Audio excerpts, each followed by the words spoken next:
On a encore des gens aujourd'hui à qui on a fait croire aussi qu'avec ton téléphone de ton canapé sur les réseaux sociaux, tu vas gagner des milliers, des milliards. Je dis tout de suite, ça ne fonctionne pas comme ça. Mais pour quelqu'un qui a vraiment envie de travailler, qui a vraiment envie de se donner les moyens, pour moi, c'est 100% de réussite.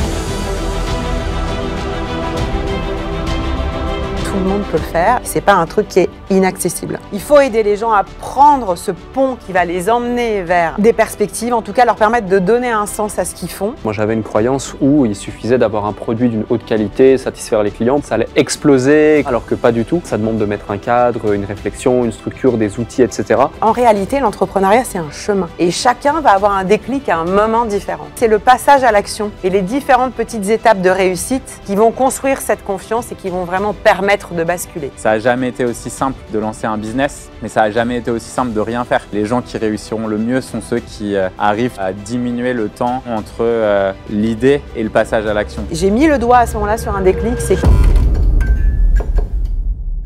Bienvenue dans un nouvel épisode du podcast Le Déclic. Encore une fois, on se retrouve tous les trois. Cette fois-ci, je suis avec Guillaume, donc mon ami co-animateur pour cette série d'épisodes. Guillaume, le fondateur de la suite de logiciels au travers de l'Empire, l'Emlist notamment, suite de logiciels valorisée à 150 millions de dollars. On a déjà fait d'ailleurs un épisode du Déclic ensemble. Si vous ne l'avez pas encore vu, je vous invite à le regarder, mais après celui-ci, parce qu'aujourd'hui, on est avec Aurélia Clos. Aurélia, j'espère que tu vas bien. Merci d'être là.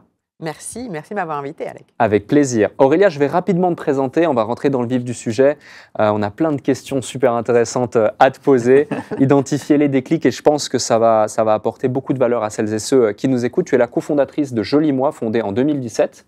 Vous êtes 4 fondatrices de la marque, 50 collaborateurs au moment où on se parle, entreprise axée sur le social selling dans l'univers de la beauté et du bien-être. Joli Moi est la première plateforme multimarque de produits de beauté et de bien-être vendus par recommandation. C'est en plus une industrie, un domaine qui me tient à cœur pour celles et ceux qui connaissent mon parcours justement. 12 000 indépendants aujourd'hui sur la plateforme, 80 marques disponibles. Joli Moi permet donc aux indépendants de conseiller, de vendre de manière personnalisée grâce à un ensemble d'outils que vous mettez à leur disposition. On parle d'une prévision à plus de 20 millions d'euros de chiffre d'affaires cette année en ayant passé la barre des 2 millions de CA par mois. Bravo pour ce beau projet. J'adore. Hâte justement de rentrer dans le vif du sujet et justement, pour qu'on ait le contexte, est-ce que tu peux nous parler du modèle économique de Joli Moi et de comment ça fonctionne par rapport aux autres plateformes de vente directe dans l'industrie? Alors, le modèle économique de Joli Moi, c'est vraiment basé sur la recommandation, c'est-à-dire qu'on va avoir des indépendants qui vont sélectionner parmi les marques qu'on leur propose. On a un catalogue de 80 marques, comme tu l'indiquais. Les produits qui leur correspondent, généralement, ils les ont testés, soyons très honnêtes. Ils ont testé pour eux-mêmes un certain nombre de produits et ils vont les recommander naturellement. On est tous pareils, on a été vers un super film, hop, j'étais au ciné, c'était canon hier. C'est exactement sur ce principe-là, en fait, qui est créé Joli Moi. Et donc, ils vont souvent recommander d'abord à des gens proches d'eux, on va dire leur premier cercle, et puis en fait, c'est le pouvoir de la recommandation, qui recommande. Donc vraiment, et nous, ce qu'on fait, c'est qu'on a outillé ces personnes, parce que 80 marques, c'est beaucoup, ça veut dire que c'est des milliers de produits, c'est pas forcément évident quand on n'a pas fait, même en ayant une formation, j'allais dire, c'est pas évident.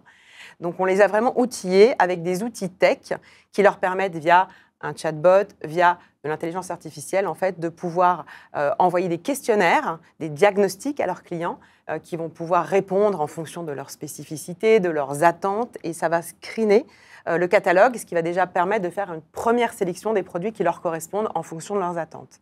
Et à partir de là, c'est la magie de la recommandation. Oui, tel produit, c'est génial, regarde, un tel, et tiens, j'ai quelqu'un autour de moi qui l'a utilisé. Et c'est comme ça que se développe le business. Donc finalement, vous répondez à la problématique de, il y a un panel de produits disponibles sur le marché, mais quel est le produit qui me correspond le mieux par rapport à mes besoins, ma spécificité, mes habitudes, ma peau, etc. Exactement. Le principe vraiment du social selling, c'est pas de faire la promotion d'un produit, c'est véritablement d'aller apporter une solution au client, une solution personnalisée. Et c'est vrai qu'aujourd'hui, je pense que vous êtes comme moi, avoir la même chose que tout le monde, ça ne m'intéresse pas. Rentrer dans un magasin, acheter un produit parce qu'il est à la mode et l'appliquer et me rendre compte que c'est pas du tout fait pour moi. C'est pas ce que je cherche. Ce que je cherche, c'est le produit qui va répondre à ce que moi je veux, ce que j'attends. Et donc là, c'est que la recommandation personnalisée qui peut permettre de faire ça. J'imagine que tu m'as déjà donné un peu de l'élément de réponse, mais qu'est-ce qui vous a donné, à toi et à tes associés, l'idée de Joli Moi? Le déclic, finalement. Alors, le déclic de Joli Moi, il n'y a pas un déclic, il y a plusieurs déclics. d'abord, je pense qu'il y a une conviction profonde de chacune d'entre nous, on est 4, de ce besoin, de cette attente du consommateur, d'avoir vraiment de la recommandation personnalisée, c'est-à-dire quelque chose qui lui correspond. On est tous rentrés dans des magasins où on est tombé sur des conseillers qui sont formidables, mais qui ne vous connaissent pas. Ils vous voient une fois, peut-être 2 fois. Il y a plus ce qui existait avant dans le commerce. On allait chez son commerçant habituel, il vous connaissait, il connaissait vos habitudes. Ça s'est perdu avec le commerce à grande échelle. Donc il y avait déjà cette première conviction. Ça, c'est la conviction, j'allais dire, du business model. Et puis après, il y avait des histoires. Isabelle, elle avait déjà créé sa propre marque qu'elle distribuait à l'époque par un réseau d'indépendants. Moi, j'ai opéré un virage, on en parlera peut-être plus tard, professionnel, il y a une dizaine d'années où j'ai été un peu catapultée dans cet univers de cette vente par recommandation et qui a été pour moi vraiment une révélation. Donc je me suis dit, mais il y a vraiment quelque chose à faire d'incroyable là-dessus. Et donc je pense que c'est vraiment ensuite cette conviction partagée qui fait qu'on s'est dit, allez, c'est ça, on y va. En fait, c'est plusieurs points de vue qui se sont associés pour donner un projet, j'allais dire, à 360. Très clair. Et du coup, les produits qui sont vendus, c'est des marques avec lesquelles vous êtes partenaire ou c'est votre marque de... Alors, ce sont des marques avec lesquelles on est partenaire. Okay. C'est des marques qui sont à la fois distribuées, des grandes marques pour certaines, des marques de niche plus petites qui se lancent et qui cherchent un petit peu un réseau. Et depuis peu, effectivement, on a, mais on en parlera peut-être plus tard, pu lancer notre marque en propre. C'est tout récent, c'est tout nouveau, voilà. Ok, parce qu'en gros, là, il y a le réseau de partenaires qui, eux, prennent un petit pourcentage à chaque fois qu'il y a une vente qui est faite. Et vous reprenez un petit pourcentage derrière, c'est ça aussi? Alors nous, en fait, ce qui se passe, c'est qu'on est un réseau de distribution, donc on a des accords avec les marques. Et en fait, nos indépendants, ils vont avoir une rémunération en fonction du nombre de ventes qu'ils réalisent, d'un volume de vente, en fait. Donc plus ils vendent, plus effectivement, ils vont gagner de l'argent. Avec un plan de rémunération Avec un plan de rémunération, effectivement, qui a été construit, qui a été construit sur la partie vente, de façon assez classique. On a des paliers de vente et à chaque palier de vente, on augmente le pourcentage que l'on touche sur ce que l'on a vendu. Et puis une autre partie qui est, une fois, on verra, le développement effectivement d'équipe, c'est-à-dire on a certaines personnes qui veulent faire que de la vente et ça marche très bien et ils cartonnent. Puis il y a des personnes en fait qui vont se prendre au jeu, qui vont se découvrir des capacités à qui ça va révéler, on va dire, certaines possibilités et qui vont avoir envie de le transmettre à leur tour. Et ça, c'est le développement d'équipe. Et là, effectivement, on a mis en place, pour le coup, nous, une méthode de rémunération peut-être un petit peu différente de ce qui existe sur d'autres types de business models, parce que c'est aussi au travers de cette méthode de rémunération qu'on va impulser un certain nombre d'actions à mettre en place. Et que nous, on avait vraiment une vision de l'objectif, c'est pas de faire plus, c'est de faire plus en faisant mieux. Donc ça, c'est vraiment aussi au cœur du business model de Joli Moi. Très clair. La question de Guillaume, je la trouve super intéressante par rapport aux produits, parce que finalement, vous êtes dans l'industrie du MLM, du marketing de réseau, du social selling. On en parlera rapidement parce que c'est une industrie qui a beaucoup de stigmatisation, beaucoup d'étiquettes. Et je suis super content du coup de recevoir quelqu'un comme toi qui je trouve... contribue à redorer le blason de cette industrie qui m'a beaucoup apporté à titre personnel dans mon parcours. Mais souvent, du coup, dans ces compagnies de MLM, c'est souvent leurs propres produits qu'ils vendent, même ceux depuis le premier jour. Alors, parfois en marque blanche, par souci aussi de budget, de possibilités technologiques ou financières. Or, vous, directement, vous êtes parti du principe de vendre les produits des autres, qui ont peut-être déjà certaines marques fortes, certaines légitimités et autres. Qu'est-ce qui a fait prendre cette décision de prime abord ? Alors, parce que je pense que le prisme n'était pas le même. C'est-à-dire que le prisme d'une entreprise qui utilise un réseau d'indépendants, c'est de promouvoir une marque qui n'est pas distribuée par ailleurs et que personne ne connaît au travers de personnes qui utilisent le produit et donc qui vont en faire la promotion. Nous, notre prisme, il était un petit peu différent. Nous, notre prisme, c'était de permettre à des milliers de personnes, j'espère demain des millions de personnes, d'entreprendre autrement. C'est-à-dire qu'on leur donne tous les outils pour pouvoir créer leur business et pour pouvoir lancer leur activité. Donc, en fait, les marques, c'est un catalogue, c'est un des outils qui va leur permettre de développer leur business. Et donc, voilà, donc le prisme n'est pas le même au travers d'une recommandation personnalisée où le personnage central, ce n'est pas le produit à promouvoir, c'est le client à satisfaire. Ouais, donc c'est vraiment une forme alternative et plus facilitée de pouvoir se lancer à son compte, devenir indépendant et apporteur d'affaires, vendre. Est-ce que tu peux justement expliquer le social selling, le marketing de réseau, le MLM, appelons ça comme on veut, mais à celles et ceux qui nous écoutent, pour peut-être aussi casser ce stigmate et avec justement les bons mots? Alors, déjà pour partir, marketing de réseau MLM, c'est effectivement la version, on va dire, d'origine. En tout cas, ça commence par la vente directe, si on voulait vraiment repartir direct, donc sur un modèle que beaucoup connaissent, qui est Tupperware, pour le coup, qui est celui qui a probablement le plus développé ce business model. Donc, qui était, je fais la promotion de produits qui ne sont pas distribués par ailleurs auprès du grand public. Et puis, on s'est aperçu que ce pouvoir de la recommandation, il était formidable, et donc, du coup, on pouvait aussi recommander ce que l'on faisait à d'autres personnes. Donc là est arrivé le multi-level marketing, MLM, marketing de réseau, donc, qui est un levier, mais où on est toujours dans cette dynamique de je vais faire la promotion d'une marque qui n'est pas distribuée par ailleurs, de façon peer-to-peer. Et en fait, là où le social selling est un petit peu différent, c'est que le social selling, il y a effectivement la possibilité de le faire adossé à une société, mais il va être, lui, dans je vais chercher à accompagner mon client, à répondre aux besoins de mon client. Je ne suis plus forcément dans la promotion à tout prix d'une marque ou d'un produit. Je vais vraiment aller satisfaire mon client. Donc ça, c'est vraiment une étape. C'est important de dire que c'est des évolutions. Là où je te rejoins, c'est qu'effectivement, pour moi, ce métier-là, c'est vraiment un métier. C'est une opportunité en or pour lancer une activité d'indépendant, ce qui n'est pas forcément évident. Tout le monde n'a pas cette capacité, n'a pas une idée. C'est génial, j'ai une idée, je lance mon entreprise, c'est canon. Et donc, du coup, il faut investir du temps, de l'argent, etc. Ce n'est pas forcément donné à tout le monde. Donc là, c'est vraiment, pour moi, le marketing de réseau au sens large du terme, c'est une façon de permettre aux gens d'entreprendre.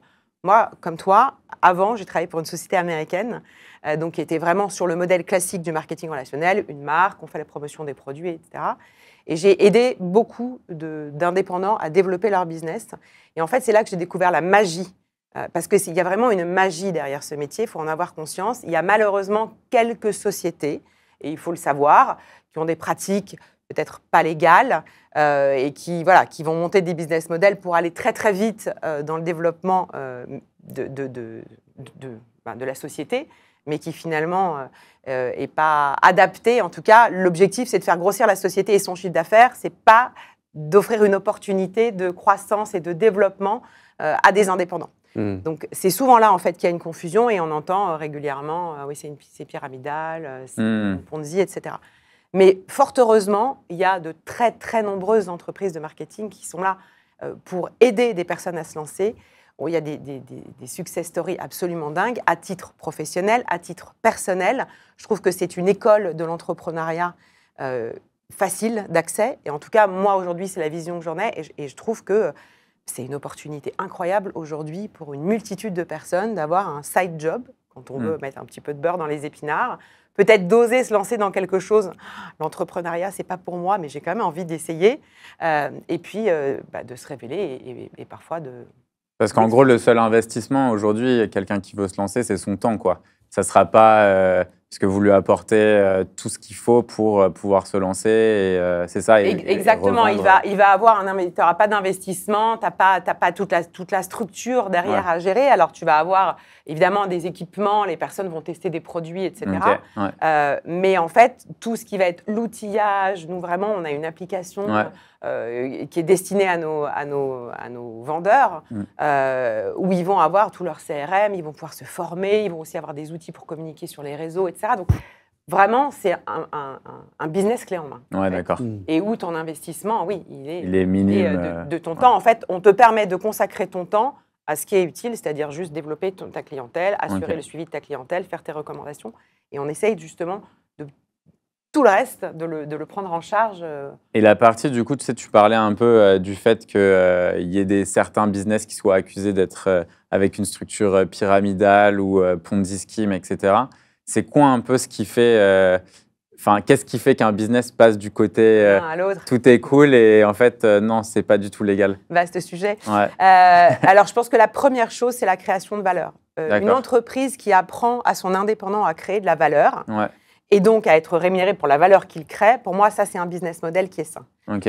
Une entreprise qui va, et on parlait tout à l'heure de la méthode de rémunération, du plan de rémunération des entreprises, et ça va jouer beaucoup parce qu'une société qui va dire, bah, ton objectif, ça va être de faire rentrer des personnes dans ton équipe et de faire en sorte que ces gens consomment. En fait, tu fais rentrer des gens dans ton équipe en leur disant, bah, tu vas pouvoir gagner de l'argent. Or, ton seul objectif, c'est pas de leur apprendre le métier, c'est juste de faire en sorte qu'ils achètent des produits. Ok. Et c'est là, en fait, où on est dans typiquement un schéma Ponzi, Ouais. puisque tu n'as aucune création de valeur, c'est simplement l'investissement des personnes qui te rejoignent, qui te permettent de...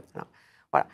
Pour moi, c'est vraiment ça la différence, et c'est là où la méthode de rémunération a un rôle hyper important à jouer, puisque bah, c'est là, en fait, qu'on va te mettre l'accent sur les bonnes actions à mettre en place. Et du coup, tu as des histoires un peu de gens qui ont bossé pour vous et qui ont un peu changé leur vie, tu vois.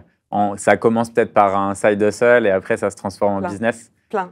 C'est quoi un peu les chiffres et tout, si tu as des petits trucs Alors, je dirais que dans cette activité, comme dans toutes les activités d'indépendants, ça demande un investissement personnel. On a encore des gens aujourd'hui et, bon, voilà, qui considèrent que, et à qui peut-être on a fait croire aussi qu'avec ton téléphone de ton canapé sur les réseaux sociaux, tu vas gagner des milliers, des milliards.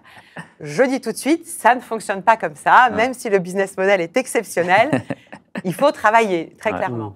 Mais pour quelqu'un qui a vraiment envie de travailler, qui a vraiment envie de se donner les moyens, pour moi, c'est 100% de réussite. Ok. Je m'explique, 100% de réussite avec des types de réussite qui sont complètement différentes. Premier type de réussite, c'est l'apprentissage sur soi-même.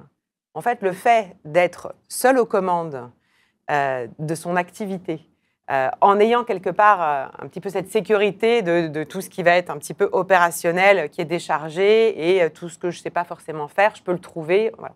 Mais en tout cas, d'être à l'opérationnel, eh bien, on se rend compte, on fait des choses qu'on n'a pas l'habitude de faire, donc on prend confiance, on s'aperçoit qu'il y a des choses qu'on imaginait qu'on ne savait pas faire, bah, qu'on sait très bien faire. D'autres, on imaginait qu'on n'aimait pas les faire, on adore les faire. D'autres, on pensait aimer les faire. Donc, il y a déjà ce premier, j'allais dire, côté gagnant, c'est j'apprends sur moi-même, donc je progresse. Et de toute façon, ça, c'est déjà, pour moi... C'est la meilleure victoire. Ouais. Exactement. Le point le plus ça fait vraiment avancer. Le deuxième, c'est des personnes qui vont utiliser ça comme un tremplin. C'est-à-dire que moi, j'ai pas mal de cas autour de moi, de gens qui sont restés avec nous 1 an, 2 ans, 3 ans, et qui ensuite nous ont dit « j'ai appris sur moi énormément et aujourd'hui, je suis prêt à faire, je suis prêt à oser ce que je n'ai pas osé faire avant parce qu'on m'a dit que ce n'était pas le bon chemin, parce que je pensais que j'y arriverais pas, que je n'en serais pas capable, parce que pour eux, l'entrepreneuriat, eh ben, c'est... tout de suite le chef d'entreprise qui génère des millions et que ben, forcément, quand on démarre et qu'on n'a pas forcément cette idée de départ, bon, ben, ça paraît très lointain.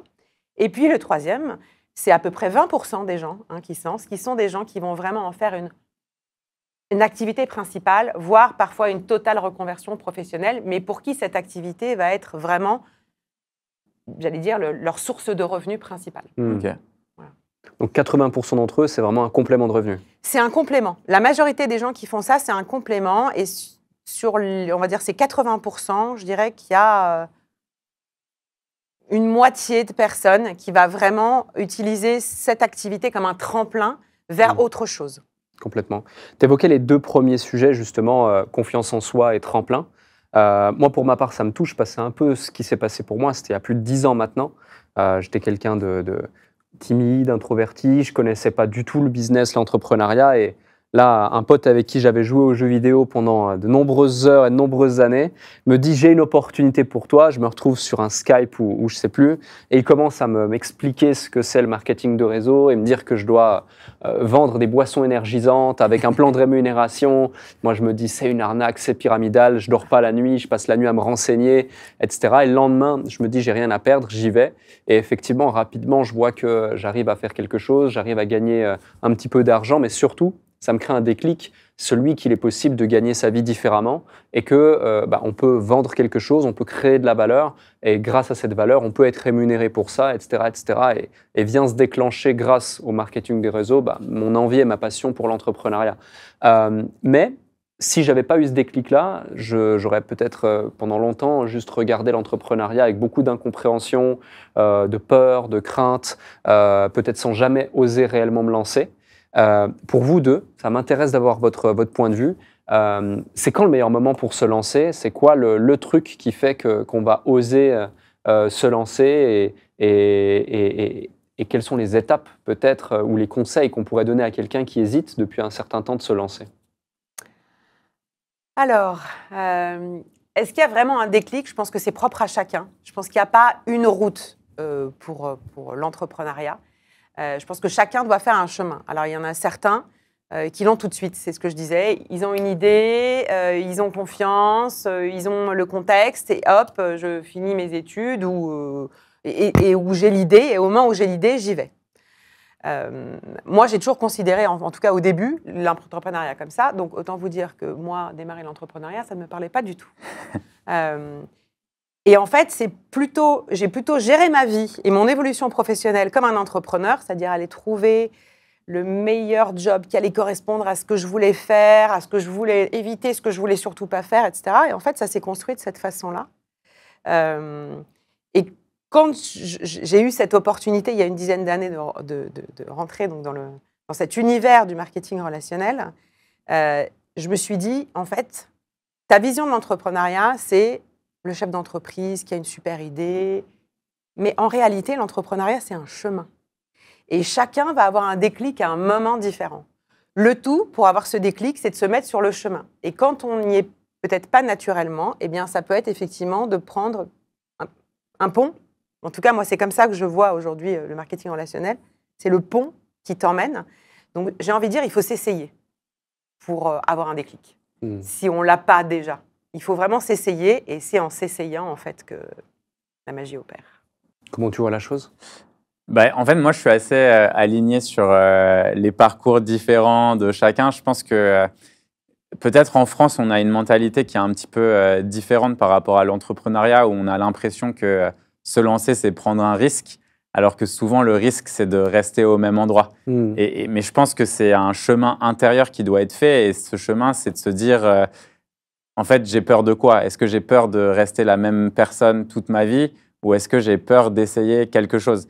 Et je pense qu'il y a différentes façons de fonctionner. Moi, ce que j'aime bien faire, c'est essayer de me projeter à qui je serai, tu vois, à 80, 90 ans et de me dire, OK, est-ce que à ce moment-là, qu'est-ce que je vais regretter, tu vois?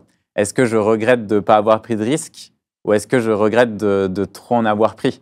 Et en fait, tu te rends compte que je pense que la meilleure vie que tu peux vivre, c'est une vie remplie d'aventures, une vie de jeu. Et l'entrepreneuriat, c'est un jeu. Mais le problème, c'est que avant de te lancer, tu ne connaîtras pas les règles. Et les règles, c'est à toi aussi de les créer en te lançant.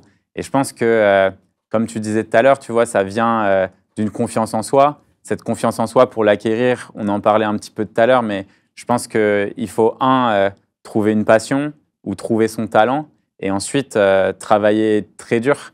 Et c'est quand tu travailles très dur que tu construis une certaine confiance parce que quand tu travailles dur, tu as forcément des résultats qui sont peut-être pas les résultats qu'on voit sur les réseaux sociaux. En 24 heures, je suis devenu millionnaire. Mais tu as quand même des résultats, tu as une progression. Et en fait, c'est toutes ces petites progressions qui font que ta confiance en soi, elle se construit. Et je trouve que c'est un peu… aujourd'hui, on vit dans une ère où ça n'a jamais été aussi simple, tu vois, de lancer un business. Mais ça n'a jamais été aussi simple de rien faire et de rester sur un écran et de scroller. Donc, pour moi, il y a plein d'opportunités, mais c'est vrai que je pense que les gens qui réussiront le mieux sont ceux qui arrivent, tu vois, à diminuer le temps qu'ils ont entre l'idée et le passage à l'action, tu vois. Ouais. Donc, faut se lancer, il faut y aller. Tu parles justement de confiance en soi et un sujet que j'ai beaucoup vu dans l'entrepreneuriat en général, mais encore plus dans le marketing de réseau, c'est l'entourage. L'entourage qui, justement, il te voit te lancer, tu te lances dans cette activité, mais malheureusement, de par la stigmatisation de cette industrie telle qu'on en a parlé tout à l'heure, ils vont dire « ouais, mais qu'est-ce que tu fais encore? Tu ferais mieux de trouver un vrai job, c'est une arnaque, tu vas devoir vendre ces trucs à tout le monde, etc. » Et donc, l'entourage, même bienveillant parfois, peut te tirer vers le bas. Qu'est-ce que tu dirais d'expérience à quelqu'un qui se lance, quelle que soit l'industrie, mais qui malheureusement n'a pas son entourage avec lui, ou en tout cas pas à 100%, et qui est très sensible à ça pour qu'il ou elle puisse vraiment s'en détacher et avancer? Alors, dans ce cas-là, je pense que ça arrive. Hein. J'ai plein d'exemples en tête, c'est pour ça que ça va. Même si tu as une anecdote ou un exemple en particulier. Mais on a une femme qui s'est lancée il y a 3 ans à peu près, et tout le monde lui a dit, mais y compris sa famille proche, hein, on parle de mari, d'amis, etc. Mais qu'est-ce que c'est que ce truc? Qu'est-ce que c'est que cette arnaque? Mais où est-ce que tu vas, etc. C'est aujourd'hui quelqu'un qui gagne extrêmement bien sa vie et qui d'ailleurs en joue sur les réseaux en disant « mais si je vous avais écouté ».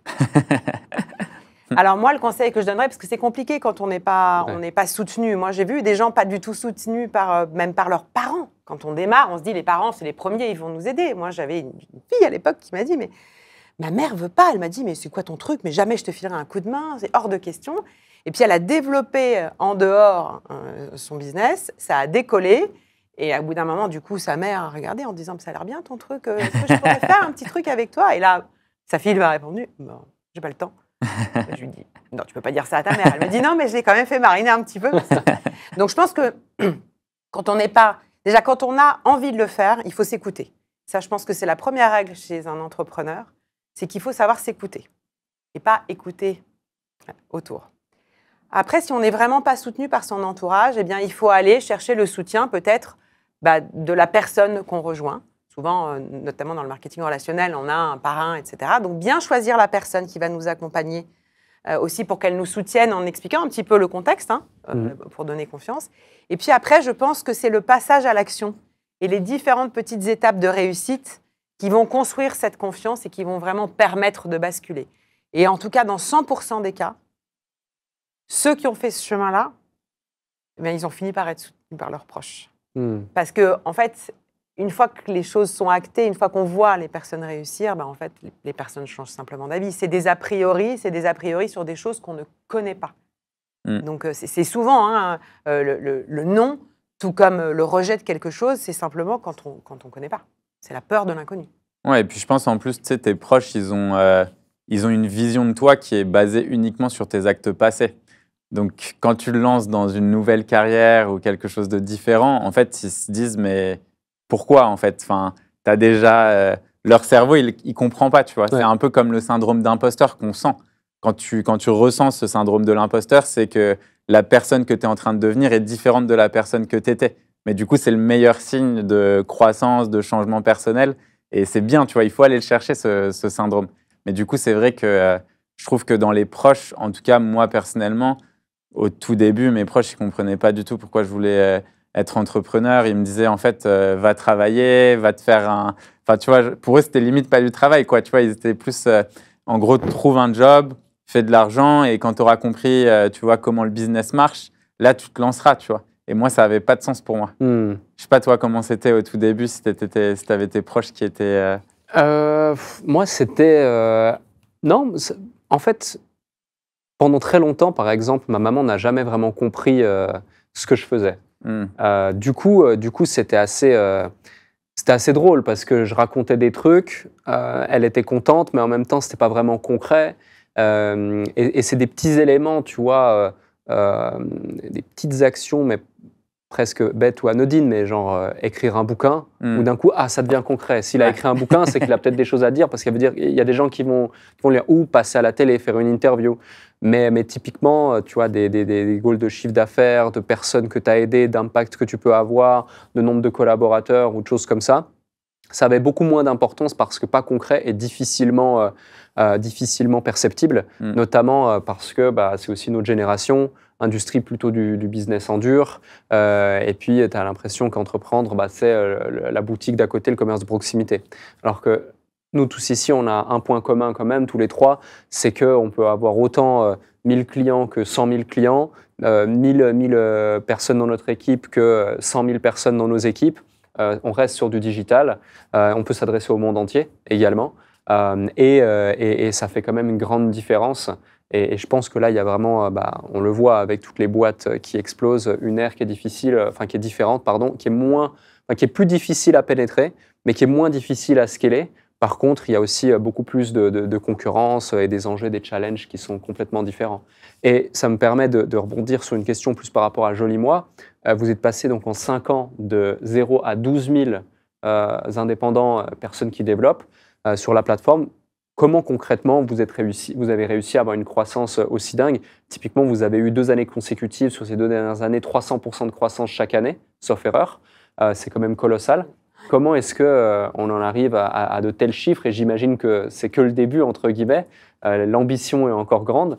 Est-ce que tu peux peut-être identifier, nous partager 2 ou 3 éléments qui ont fait la différence? Alors, je pense qu'un des premiers éléments, honnêtement, qui a été...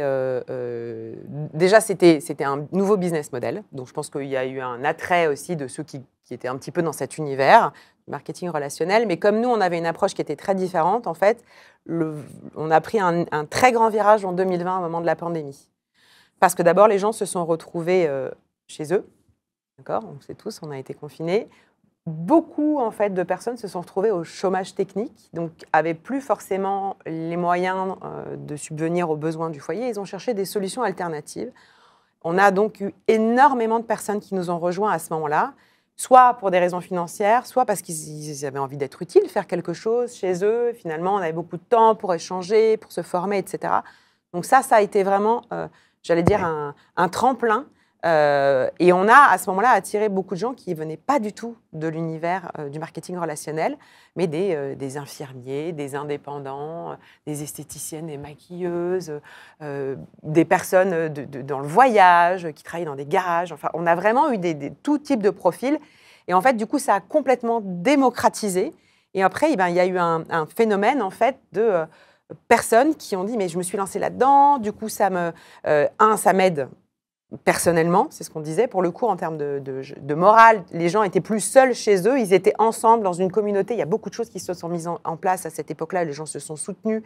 Mais nous, on l'a vu énormément au niveau du collectif qui s'est créé chez nous. Et puis, ils ont partagé ça autour d'eux. Et en fait, je pense qu'il y a eu aussi à ce moment-là une envie soudaine, ou une prise de conscience, je ne sais pas trop, je vous me dirai autour de vous comment vous l'avez ressenti, mais une prise de conscience en fait, je n'ai plus envie d'aller au bureau de telle heure à telle heure et de faire des choses qui n'ont pas de sens. Les gens ont eu envie de retrouver un sens et de se remettre aussi au centre de leur vie. C'est-à-dire qu'on est quand même dans une société où, en France particulièrement, c'est le diplôme à tout prix, le CDI comme un Graal. On a, même si ça évolue quand même, toujours une grande tendance à avoir cette vision-là. Et donc là, tout à coup, tout ça explosait. On avait envie de faire quelque chose qui ait un sens, on avait envie un vrai sentiment, enfin moi j'ai eu le sentiment à ce moment-là que les gens ont eu envie d'entreprendre et ont eu cette espèce de, ce que tu disais tout à l'heure, tu vois, j'ai pas envie de rester là où je suis, en fait, j'ai vraiment envie de donner un sens à ce que je fais. Et donc, en fait, voilà, c'est là où ça a vraiment shifté. Et puis, la réussite de l'un amène la réussite de l'autre, le progrès de l'un, parce que c'est pas qu'une question matérielle, hein, le progrès de l'un, un progrès de l'autre, et puis un qui s'était lancé finalement à monter sa boîte il a quitté son job, dans le voyagisme pour pouvoir monter son institut en reprenant une formation. Enfin, c'est vraiment ouvert.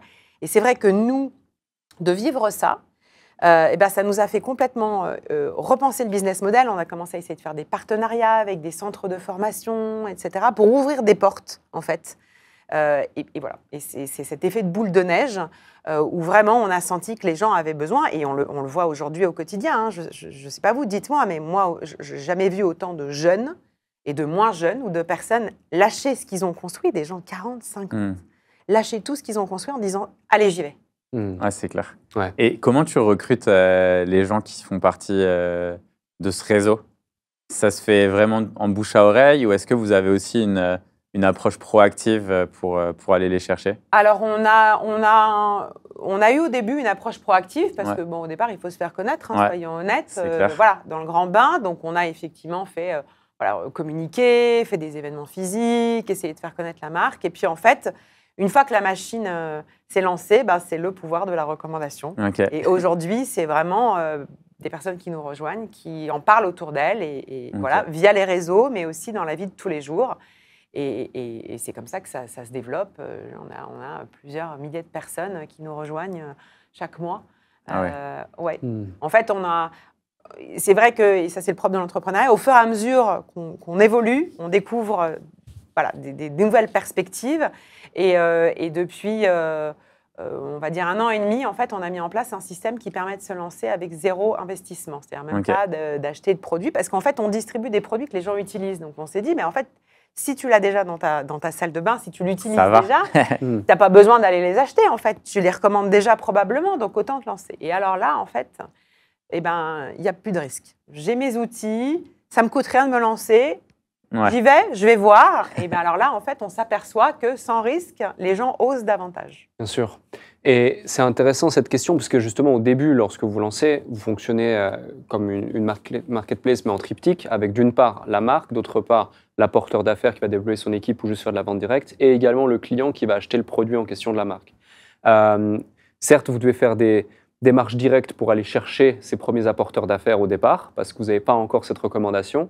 Mais comment vous faites pour aller conclure les partenariats avec des marques qui, elles, sont déjà établies, ont déjà des réseaux de distribution, et c'était quelque chose d'assez facile de tout de suite réussir à avoir des grandes marques, ou c'était compliqué? Est-ce qu'il y a eu des challenges par rapport à ça? Il y a eu de nombreux challenges. En fait, au début, c'est vraiment des marques qui ont misé sur cette vision de justement cette recommandation personnalisée et de ce besoin que les clients avaient d'eux. Et puis, je pense aussi certaines qui commençaient déjà à avoir cette envie de recréer un lien direct en fait, avec leurs clients. Parce que il ne faut pas oublier que le vendeur, c'est quand même un utilisateur avant tout du produit de la marque. Donc non, les premiers, c'est vraiment, il a fallu aller chercher des gens qui étaient visionnaires et qui ont dit, des entrepreneurs souvent, de taille petite, moyenne, mais qui se sont dit, on va y aller parce qu'on y croit, parce qu'il y a quelque chose derrière.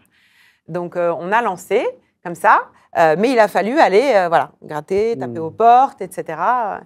Et puis, en fait, à partir du moment où le principe s'est inversé, qu'on a eu les premières recommandations qui se sont rendues compte du potentiel. D'abord, les marques se parlent entre elles, il faut le savoir. Et donc, du coup, ça a aussi joué dans l'arrivée d'autres marques. Et puis, on a eu la chance d'avoir une personne qui était dans le groupe Estée Lauder, qui a eu une vraie vision de ce business model assez tôt, en 2019. Et qui s'est dit, en fait, on va se lancer. Et c'est comme ça que MAC Cosmétiques est rentré au catalogue. Et là, ça a été effectivement d'abord une façon très différente de percevoir le marketing relationnel de la part des marques, parce qu'il y avait aussi cette défiance. On regardait un petit peu, qu'est-ce que c'est que ce truc, c'est pas très clair, ça a l'air d'être un peu arnaque. Il y avait cette image aussi qui était perçue de l'extérieur. Et puis, il fallait faire ses preuves. Et là, en fait, quand on a eu ça a été vraiment un step. Et à partir de ce moment-là, en fait, ça s'est déroulé. Et aujourd'hui, on est contacté en permanence par tout type de marques, des grands groupes, des marques intermédiaires à l'étranger, en France, en Europe, qui viennent pour voir s'ils peuvent aussi être distribués, comment on fonctionne. En tout cas, il y a ceux qui sont convaincus, qui connaissent le business model, et puis il y a ceux qui sont curieux et qui se disent alors on aimerait bien en savoir plus quand même, parce que là, ça nous parle, on a entendu parler d'eux, ou eux-mêmes, on leur a peut-être recommandé un produit. Parce qu'encore une fois, aujourd'hui, on a vraiment des profils de vendeurs qui sont tellement différents. On a plein de gens qui ont des postes, des gros postes dans des boîtes, qui font ça à côté, parce que ça leur permet d'évoluer. Exactement. Okay. Ça leur permet de travailler un petit peu sur eux. C'est fun, c'est rigolo, ça change un peu du quotidien et on y va.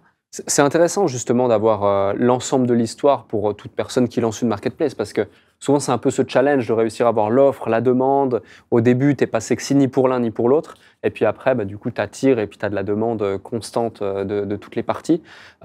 Et du coup, ça crée finalement une sorte de nouveau problème lorsque vous vous lancez. Pendant les 2 premières années, vous avez des marques, j'imagine, plus indépendantes, comme tu l'évoquais, puis après, il y a MAC Cosmétiques qui s'y intéresse. Mais ça implique de créer de nouvelles habitudes de consommation pour le client, non? Vu qu'il va découvrir, grâce à Joli Moi, de nouvelles marques qu'il n'utilise peut-être pas encore. Donc, il va changer de produit qu'il utilise. Est-ce que là, il y avait un challenge de créer de nouvelles habitudes de consommation? C'est quelque chose qui a été fait plutôt naturellement? Alors, je pense que ça se fait naturellement. Et d'ailleurs, de plus en plus, il y a une étude là, récente qui est sortie qui dit qu'aujourd'hui, la recommandation d'un utilisateur est passée devant la publicité traditionnelle en transformation d'achat. Donc, c'est pour dire que de toute façon, c'est vraiment... Aujourd'hui, les gens ne croient plus, mais ça fait un bout de temps, qu'il y a cette évolution. On ne croit plus à la publicité traditionnelle de mon produit, il est génial, il est formidable. Les gens ont vraiment envie de vécu, de partage d'expérience. Les avis, on regarde tous quand on achète. On regarde les avis de ceux qui utilisent. Moi, je vais même regarder ce qui est écrit dedans, parce que peut-être que potentiellement, dans les avis positifs, il y en a quand même un qui sera gêné par quelque chose qui va me déranger. Donc, je pense que c'est vraiment une évolution aujourd'hui qu'on a. Et donc, c'est complètement naturel d'aller demander à quelqu'un si c'est bien. Toi, tu l'utilises, est-ce que c'est bien? Ouais, c'est bien. Ah, ça me rassure. Alors, du coup, peut-être que j'ai raison d'aller acheter ce produit-là. Donc, et je pense que ça va être de plus en plus le cas. Et est-ce que dans cette industrie spécifiquement, moi, c'est vraiment une question que je me pose, malgré le fait que je connais l'industrie, etc., ben, naturellement, tout le monde va dire que c'est bien, vu qu'il y a un peu une sorte de conflit d'intérêts. Si je te dis que c'est bien, tu risques d'acheter le produit. Si tu achètes le produit, je perçois une commission. Comment déjà contrebalancer ou outrepasser cette barrière potentielle? Est-ce que c'est une fausse croyance que j'ai ici parce que bienveillance, parce que les gens font ça un peu à côté par passion, par envie, et puis en plus c'est de la recommandation au travers de tes amis, donc en général tu n'as pas envie de mal recommander tes amis? Ou est-ce que par exemple la sorte d'audit 100% personnalisé que vous avez mis en place avec de l'IA et toute cette technologie et ces outils permet de contrebalancer ce risque-là de recommander des produits qui ne seraient pas adaptés à chaque individu? Alors je pense qu'il y a plusieurs choses. La première, c'est effectivement les outils qui font que c'est vraiment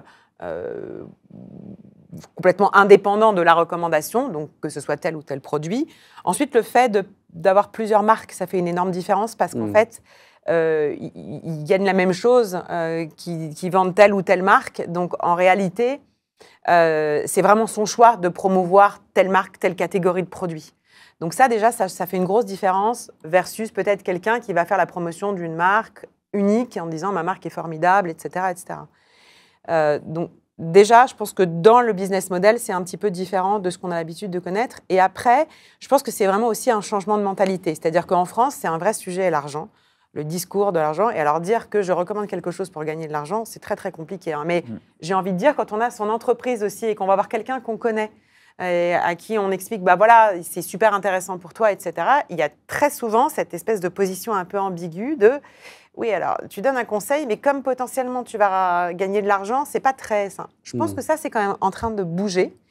Et puis surtout, il y a quand même cette finalité de ton client, s'il n'est pas content, parce que ce que tu lui as recommandé, c'est pas ce dont il a besoin, bah, il va pas te recommander derrière, ni à quelqu'un d'autre pour qu'il vienne acheter chez toi, ni te recommander un produit. Donc, en fait, il y a quand même cet enjeu qui fait que les choses sont un petit peu différentes. C'est-à-dire que le client va dire, bah, si je suis content, je reviens. Si je ne suis pas content, je ne reviens pas. Donc, la position du vendeur, elle n'est pas la même. Complètement, complètement. Un autre point, c'est que vous êtes donc 4 fondatrices. Est-ce que tu peux nous détailler finalement les tâches ou les transversales de chacune, votre complémentarité? Parce que quand on s'associe, c'est pour se multiplier souvent. Et c'est hyper précieux et rare à la fois de trouver justement des associés qui nous complètent parfaitement pour créer quelque chose de gros. Alors, c'est vrai qu'on a vraiment chacune un domaine de prédilection. Donc, on a Mathilde qui est CTO, donc qui est vraiment sur tout ce qui est tech, équipe tech. Voilà. On a Jennifer qui, elle, a plutôt la partie marketing. Moi, je suis plutôt partie réseau, donc tout ce qui va être le développement et l'accompagnement du réseau. Et Isabelle, qui est la fondatrice, qui, elle, va plutôt, on va dire, avoir une vision d'ensemble et qui est un peu polyvalente parce qu'en fait, elle travaille un petit peu avec tout le monde. C'est la généraliste et après, on va dire, elle a son équipe de spécialistes en fonction des différents secteurs. Mais c'est vrai que ce qui est magique dans une association comme ça complémentaire, d'abord, c'est que personne ne se marche dessus. Donc ça, c'est vrai que chacun garde un petit peu son univers et on s'apporte et on s'apprend des choses. Et on a des regards différents.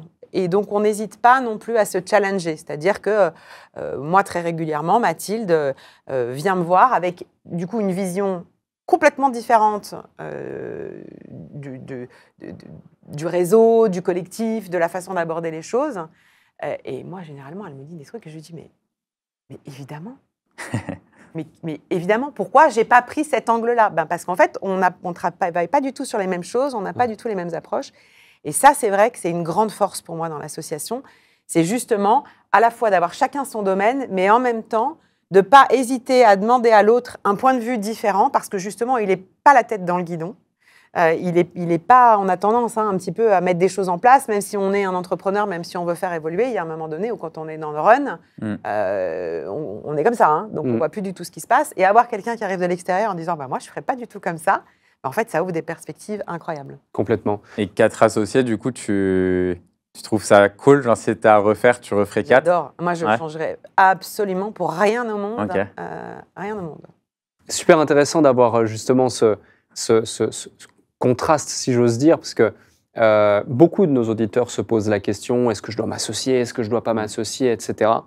Et je me souviens notamment, dans ton épisode, on en parlait, tu avais vécu une expérience pas forcément hyper top avec un associé. Ouais. Donc j'imagine que ça t'a refroidi aussi et tu as pris de la hauteur par rapport à ce sujet. Ouais. Et dans ton cas, tu dis, à refaire, je le referais, c'est génial, on est ultra complémentaires. Tous les deux, vous rencontrez une certaine réussite, du succès dans vos projets respectifs. Donc, c'est la preuve, encore une fois, qu'il n'y a pas un chemin, il y en a plein. Et ça peut être intéressant, dans ton cas comme le tien, d'avoir peut-être votre point de vue réel, objectif sur l'association. Qu'est-ce qui fait qu'une association va fonctionner ou qu'est-ce qui fait qu'une association ne va pas fonctionner pour celles et ceux qui nous écoutent? Qu'une association fonctionne, je pense que ça dépend beaucoup de... alors, on disait que je pense qu'il faut que chacun ait un territoire, et ça, c'est important, parce que sinon, on a tendance à se marcher dessus. Si on est différent, on a forcément des visions différentes, et quand c'est sur des prises de responsabilité, ça peut conduire, malheureusement, à des situations conflictuelles et difficiles. Donc, je pense que ça, c'est un premier point, d'avoir effectivement chacun un domaine d'expertise. C'est aussi de faire confiance à l'expertise de l'autre.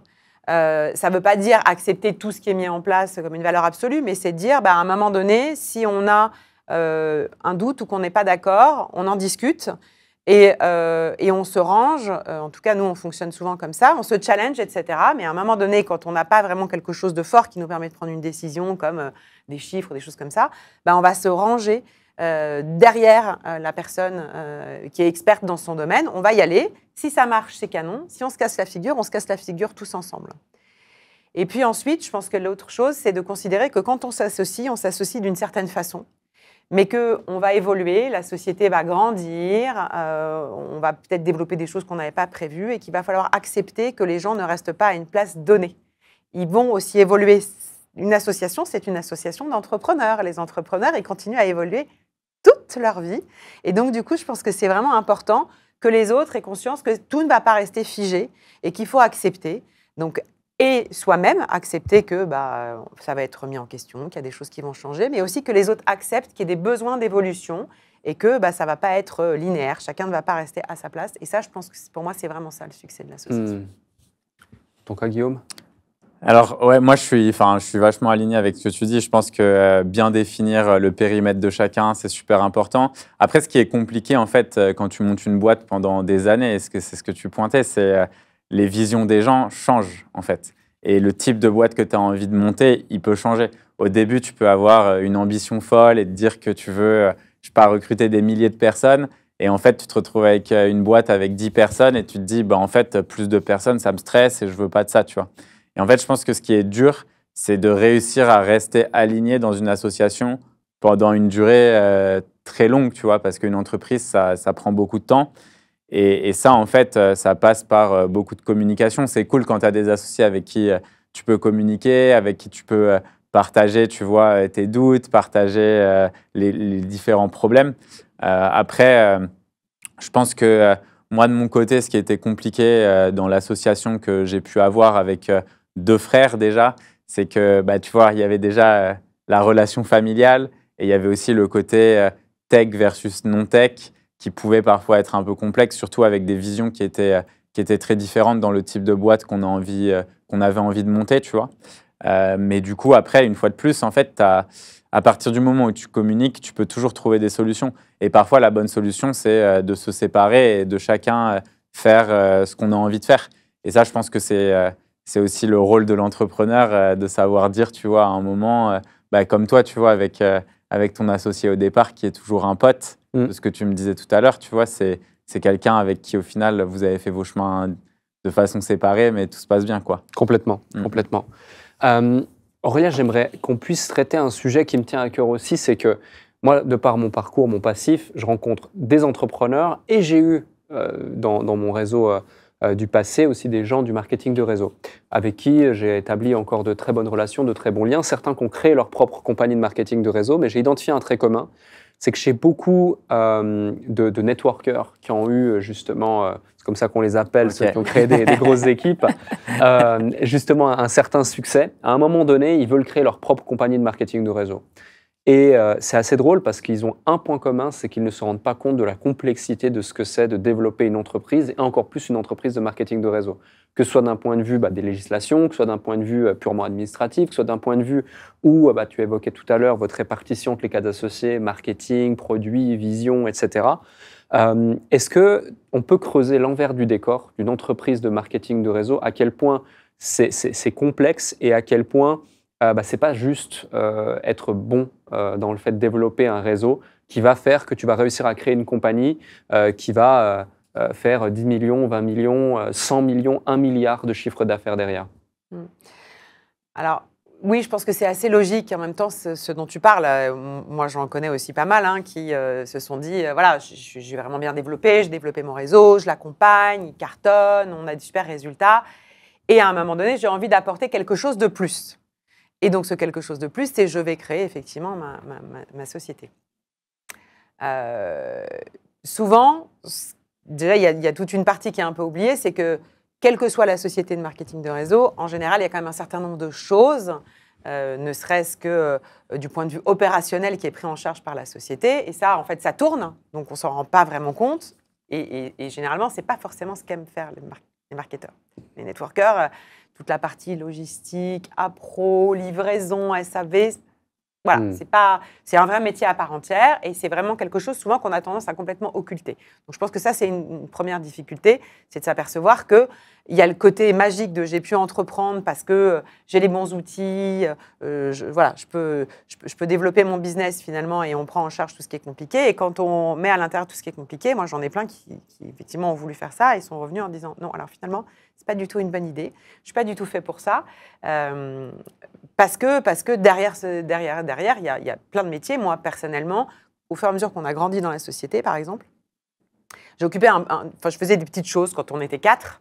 On a chacun des petites fonctions, mais c'est sur des petits volumes, c'est pas gênant. Puis quand tu commences à agrandir, 5 millions, 10 millions de chiffre d'affaires, que par exemple la partie opérationnelle, logistique, appro, devient quelque chose d'important, ce petit truc où tu gérais 2-3 petites commandes à droite à gauche, finalement, tu t'aperçois que la gestion des stocks, c'est un vrai boulot. C'est un vrai boulot et quelqu'un de compétent qui doit le faire. C'est pas du tout un boulot que tu as envie de faire. Et puis tu le fais parce que tu es entrepreneur. Donc voilà, il faut trouver des solutions, il faut que ça tourne, etc. Mais alors, ça te plaît pas du tout. Et ça peut même finir, j'allais dire à contrario, par te bouffer. Et donc, finalement, te faire complètement lâcher et complètement te démotiver sur ce que tu aimes faire dans ton job. Et là, tu t'aperçois qu'en fait, ce poste-là, il faut qu'il soit occupé par quelqu'un qui sait faire ce job-là, qui est hyper compétent, et que tu as cette nécessité. Donc, je pense qu'effectivement, au niveau des networkers, la plupart du temps, ils sont hyper forts sur un sujet. Ils se disent, en fait, je suis capable de tout driver. Et ce dont ils s'aperçoivent quand ils veulent monter leur propre compagnie, c'est qu'en fait, il faut plein d'autres métiers. Et que c'est plein d'autres métiers, il faut bien s'entourer, que ce n'est pas évident de bien s'entourer, surtout quand on démarre avec des personnes qui vont vraiment t'aider sur des métiers sur lesquels tu connais probablement rien du tout, et que c'est là, généralement, que la difficulté... commence à se manifester. Voilà, exactement, commence à se manifester. C'est-à-dire, OK, en fait, il faut faire ça, c'est beaucoup plus compliqué, je n'avais pas vu ça comme ça, je n'avais pas compris, et je pense que c'est ça, en fait. Mais je comprends cette vision, et particulièrement sur ce métier, qui est d'avoir envie de voler de ses propres ailes, parce que il y a effectivement, de la compagnie dans laquelle tu es, il y a une vision, il y a des choses qui sont mises en place, et puis il y a des choses peut-être avec lesquelles tu n'es pas complètement aligné, tu ferais peut-être autrement, parce que tu ne comprends pas que derrière, il y a des enjeux, et que ces enjeux-là font qu'il n'y a pas de possibilité de faire autrement en vrai, et que ce n'est pas juste une question de « oui, mais moi j'ai envie de faire comme ça ». Et en fait, il faut prendre conscience, il faut vraiment aller voir dedans, et il faut peut-être s'essayer. Et généralement, à quelques rares exceptions près, moi, ces networkers, j'en ai un dans mon réseau, qui sont aujourd'hui des très hauts niveaux, qui s'y sont essayés, ils sont revenus en disant « en fait, je préfère laisser ça Mais ça continue à être des discussions parce qu'effectivement, le rôle d'entrepreneur, c'est tu as des idées, tu dis ah, j'ai envie de faire ça, mais quand tu n'as pas la vision globale de tout ce qu'il faut faire, bah, tu t'aperçois pas que ton idée, elle est formidable sur le papier, mais qu'en fait, c'est pas possible de l'implémenter là, ou en tout cas dans le contexte dans lequel tu es, sans changer un certain nombre de choses. Donc ça y est, un certain nombre de... Complètement, ouais. En termes de chiffres, moi, j'étais assez curieux de savoir quand il y a une vente qui est faite d'un produit, parce que tout à l'heure, tu me disais, on est distributeur. Donc, en fait, c'est quoi? C'est tu achètes les produits aux marques et ensuite, tu les redistribues. Donc, tu dois gérer la logistique, etc. Enfin, ça se passe comment? Nous, effectivement, aujourd'hui, en fait, on a des produits qui sont sur une logistique, sur un centre logistique, donné. Et en fait, toutes les commandes donc, qui sont multi-produits, multi-marques, sont expédiées à partir de notre centre vers le consommateur final. Et donc, tout ce qui va être suivi au niveau du service client, etc. aussi, c'est... donc, tu dois acheter des stocks ou ça fonctionne comment, le paiement il peut y avoir différents types. Il peut y avoir de l'achat, il peut y avoir de la consignation, ça dépend. Après ça dépend vraiment des marques et des accords qu'on a avec eux. Et sur une vente, la personne qui a fait la vente, qui fait partie du network, il touche combien? De 20 à 32%. OK. Du produit ou de la vente du prix de vente? Ah ouais. Hors taxe, ouais. Ça, c'est énorme. Ouais, mais moi, j'ai des gens qui gagnent, j'ai des gens qui gagnent 10, 15 000 euros par mois de vente. Ah ouais, c'est fou. Uniquement sur de la vente directe ou en équipe? Uniquement sur de la vente. Ah ouais. En fait, alors après, c'est un vrai choix qu'on a fait, nous. Ouais. Mais ça, on voulait permettre aux gens, en fait, de pouvoir développer leur business comme ils veulent. La vente, c'est un métier. C'est pas facile de vendre. Hein. On parle de gens qui vendent des 10 000, 15 000 par mois. Enfin, c'est beaucoup. On a des gens qui vendent jusqu'à plus de 20 000 euros par mois. Mais c'est leur kiff. Ouais. Ils adorent ça. Ils ont des réseaux de clients. Ils les accompagnent. Ils les conseillent. Ils sont généralement sur un segment bien défini. Il peut y avoir plein de thématiques. Et ils adorent ça. Et en fait, on avait envie que ces gens-là puissent vraiment réussir aussi. Donc, c'est un choix, et c'est vraiment un choix stratégique qu'on a fait. Et puis, effectivement, tu as généralement ceux qui, entre guillemets, gagnent beaucoup d'argent dans le networking, c'est des gens qui ont développé des équipes, mais ça demande d'avoir envie d'accompagner des gens. C'est pas forcément, il y a des gens, ils ont envie d'être seuls. On parlait tout à l'heure de l'entrepreneuriat associé ou solo, mais il y a des gens, en fait, ils sont faits pour être entrepreneurs seuls, et c'est OK. Et bien là, c'est la même chose, en fait. Donc, on a vraiment eu envie d'offrir ces deux possibilités. Ouais. Et donc, du coup, on a vraiment monté une méthode de REM qui est vraiment propre à nous et qui est vraiment basée sur deux possibilités, et tout est fait comme ça. C'est-à-dire que quand tu as des incentives, tu peux gagner ton incentive aussi bien si tu es un développeur d'équipe que si tu es un gros vendeur. Et tu dois choisir ou tu peux faire les deux en même temps? Tu peux faire les deux. OK. Alors nous, c'est vraiment la liberté totale parce que, encore une fois, tu vas te découvrir au fur et à mesure. Moi, j'ai des gens qui sont rentrés en me disant « Non, alors moi, les réseaux sociaux, mais même pas en rêve. » Aujourd'hui, tu les vois faire des stories. Et je te fais du live, et je te fais de la story, et je te lance du LinkedIn, etc. Enfin, vraiment, j'en ai d'autres qui m'ont dit « Non, alors moi, vraiment, la vente, ça me plaît, mais pas du tout. Je vais faire, parce que pour le coup, nous, on demande. C'est-à-dire que moi, j'ai vraiment, et c'est la conviction qu'on a, hein, que tu ne peux accompagner des gens que si tu es toi-même dans ce métier, et en l'occurrence, si tu continues à y être, parce que c'est un métier qui évolue tous les jours. Et donc, du coup, si toi, en fait, tu ne fais que développer une équipe et tu dis aux gens, faites donc ceci, cela, sans toi-même le pratiquer, en fait, cette déconnexion, au bout d'un moment, ça ne fonctionne pas. Donc, on a vraiment cette notion de les mettre là-dedans, mais j'en ai qui sont entrés en disant, bon, du coup, moi, je vais vraiment faire le minimum et ça ne m'éclate pas. Et j'en ai une, un très gros manager qui a fait 10 000. Oh, je m'éclate, attends, j'essaie un nouveau truc, j'ai fait 10 000 euros de vente ce mois-ci, super. Enfin, tu vois, donc du coup, en fait, et je pense que les deux, en fait, se font écho. C'est pas l'un ou l'autre, en fait. C'est important parce que c'est aussi comme ça que tu transmets. Et prenons un cas concret, imaginons quelqu'un qui donc gagne 10 000 euros par mois. Ça veut donc dire que cette personne va générer entre 35 40 000 à 50 000 euros de volume de vente par mois. En général, peut-être que je ne me rends pas compte, mais comment tu arrives à vendre tellement de volume de produits, qui sont des produits qui, j'imagine, coûtent entre 20 et 120 euros à l'unité? Est-ce que ça inclut aussi les récurrences? Exemple, si aujourd'hui, Guillaume devient client par mon intermédiaire, achète un produit à 100 euros, il recommande ce même produit dans 2 mois, est-ce que je reperçois une commission similaire? OK, donc en fait, c'est un effet cumulé dans le temps. Alors, tu as un effet cumulé dans le temps, effectivement, mais tu as aussi la magie des réseaux qui donnent quand même accès Aujourd'hui, à l'infini, enfin, nous, on livre sur pas mal de pays en Europe aussi, donc en plus, on n'est même pas limité au territoire français. D'accord. Donc, tu as déjà ça, tu as effectivement les nouveaux clients qui viennent et qui viennent te demander des conseils, tu as tes clients qui te recommandent des nouveaux clients, tu as les anciens clients qui te repassent des commandes tous les mois. On a aussi la chance d'avoir un catalogue qui a une approche très holistique de la beauté et du bien-être. Ça veut dire qu'on a rarement quelqu'un qui nous achète un produit. En général, il va aborder une problématique et c'est l'ensemble de sa problématique qui va être traitée. Et donc, du coup, c'est vrai qu'on a aujourd'hui des clients qui passent des commandes. On a vraiment des beaux paniers moyens. Donc voilà, et c'est vraiment tout ce travail.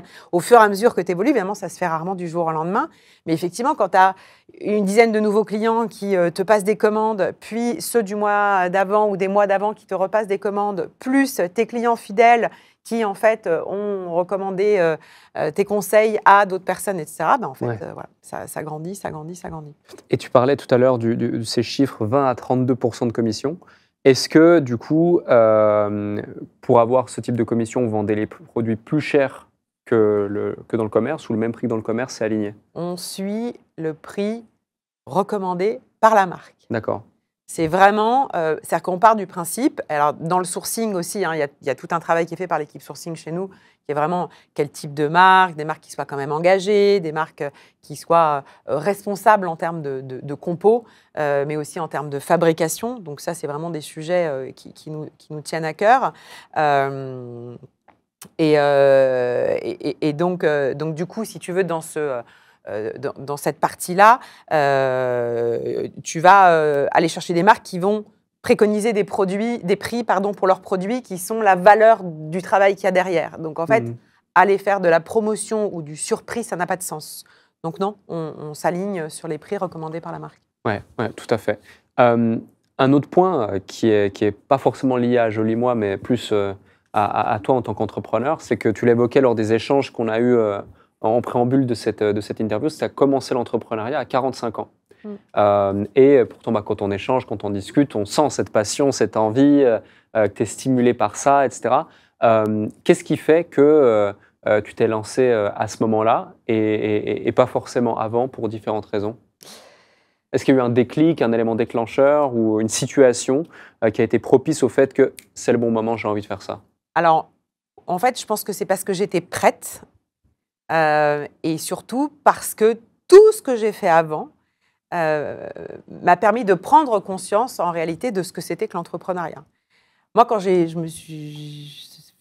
mon bac, je me suis dit, OK, donc on en parlait, hein, il faut faire des études, il faut trouver un CDI, c'était un petit peu, puis moi, à l'époque, c'était encore plus carré que maintenant. Et en fait, je voyais l'entrepreneuriat comme un chef d'entreprise, voilà, à la tête d'un énorme business. C'était ça pour moi. Voilà, ça se résumait à ça, l'entrepreneuriat. Donc moi, pas d'idée particulière, pas de vocation particulière. Je ne me voyais pas très bien dans l'entrepreneuriat. Par contre, dès le début, je me suis dit, OK, moi, je n'ai pas du tout envie d'être dans un bureau avec des horaires de bureau. Il faut que j'ai des responsabilités, il faut que je sois libre de mon temps. Donc, en fait, moi, j'ai juste passé mon temps à chercher comment est-ce que je vais faire le strict minimum d'études qui ne va pas me bloquer, que ça ne me prenne pas trop de temps pour que je puisse bosser à côté. Donc, en fait, moi, j'ai construit toute ma vie pro en cherchant des solutions pour que ça fitte avec ce que je voulais. Et en fait, le vrai... Alors, après, il y a tes impératifs de vie qui arrivent. Deuxième enfant, pas du tout de proposition de job qui allait me prendre un temps de dingue, pas du tout envie. Je vais passer une petite année à réfléchir. Donc, je me fais une petite pause. Et puis, comme j'aime bien être active, je me dis, bon, allez, je vais tenter une petite activité d'indépendant, toute seule. Et là, pour le coup, moi, catastrophe. Au bout d'1 an, j'arrête. Je me dis, alors non, je ne suis pas du tout faite pour ça. Ce n'est pas la peine de continuer. Mais je me dis, je vais quand même trouver quelque chose qui me laisse du temps parce que j'ai envie de faire des choses à côté. Voilà, j'ai un job, ça m'éclate, ça correspond à mes critères, mais j'ai pas de vibe, je ne suis pas animée, quoi. Je ne me sens pas porter quelque chose. Donc, c'est ce que je fais. Et je trouvais un job très sympa qui me permet à côté d'organiser des petites ventes privées avec des copines pour faire connaître les marques que lancent les copines. C'est un peu là, en fait, que je pense que la première graine, c'est... Donc, j'ai mon petit business à côté. J'en ai pas vraiment besoin parce que j'ai mon job principal. Ça m'éclate, mais ça me permet de faire des choses où j'ai vraiment les mains libres. Voilà, on discute, etc. Et puis, en fait, c'est ça qui va faire qu'il y a un cabinet de recrutement qui vient me chercher il y a 10 ans pour une boîte américaine qui lance la France et qui veut développer un réseau de vendeurs indépendants. Et elle me dit, écoute, c'est pas du tout un métier qui existe en France, mais je sais que tu fais un petit peu ces ventes là, et j'ai pensé à toi quand on a fait un peu le brief pour chercher des profils. Je me dis, bon, on va aller regarder. Je vais rencontrer les équipes en France, les équipes à Londres. Je me dis, ça a l'air pas mal ce truc-là, c'est sympa, j'y vais. Et en fait, le déclic, il s'est produit à ce moment-là. Le premier déclic, ça a été en fait de voir justement ce que cette opportunité permettait à des gens de faire, de voir des gens sortir de situations compliquées, des personnes se révéler, prendre confiance, utiliser cette activité comme un tremplin pour faire autre chose, et puis d'autres personnes vraiment y arriver. Et là, je me suis dit, OK, en fait, l'entrepreneuriat, c'est pas d'avoir une super idée, monter ton entreprise et d'être aux commandes d'un truc qui fait 1 million, 10 millions, 100 millions, c'est pas le propos. En fait, l'entrepreneuriat, pour moi, c'est vraiment, j'y vais, et je m'essaye à faire des choses, et voilà. Et je prends des risques, et je tente, et je m'essaye un petit peu tout seul, et puis après, peut-être avec d'autres personnes. Et je me suis dit, en fait, c'est ça. J'ai mis le doigt à ce moment-là sur un déclic, c'est qu'est-ce qui me motive, qu'est-ce que j'ai envie de faire. Eh bien, envie de faire, c'est simplement de montrer que tout le monde peut le faire, et que ce n'est pas un truc qui est inaccessible. Donc ça a été mon premier déclic. À partir du moment où j'ai eu ça en tête, je me suis mise à avoir une vision.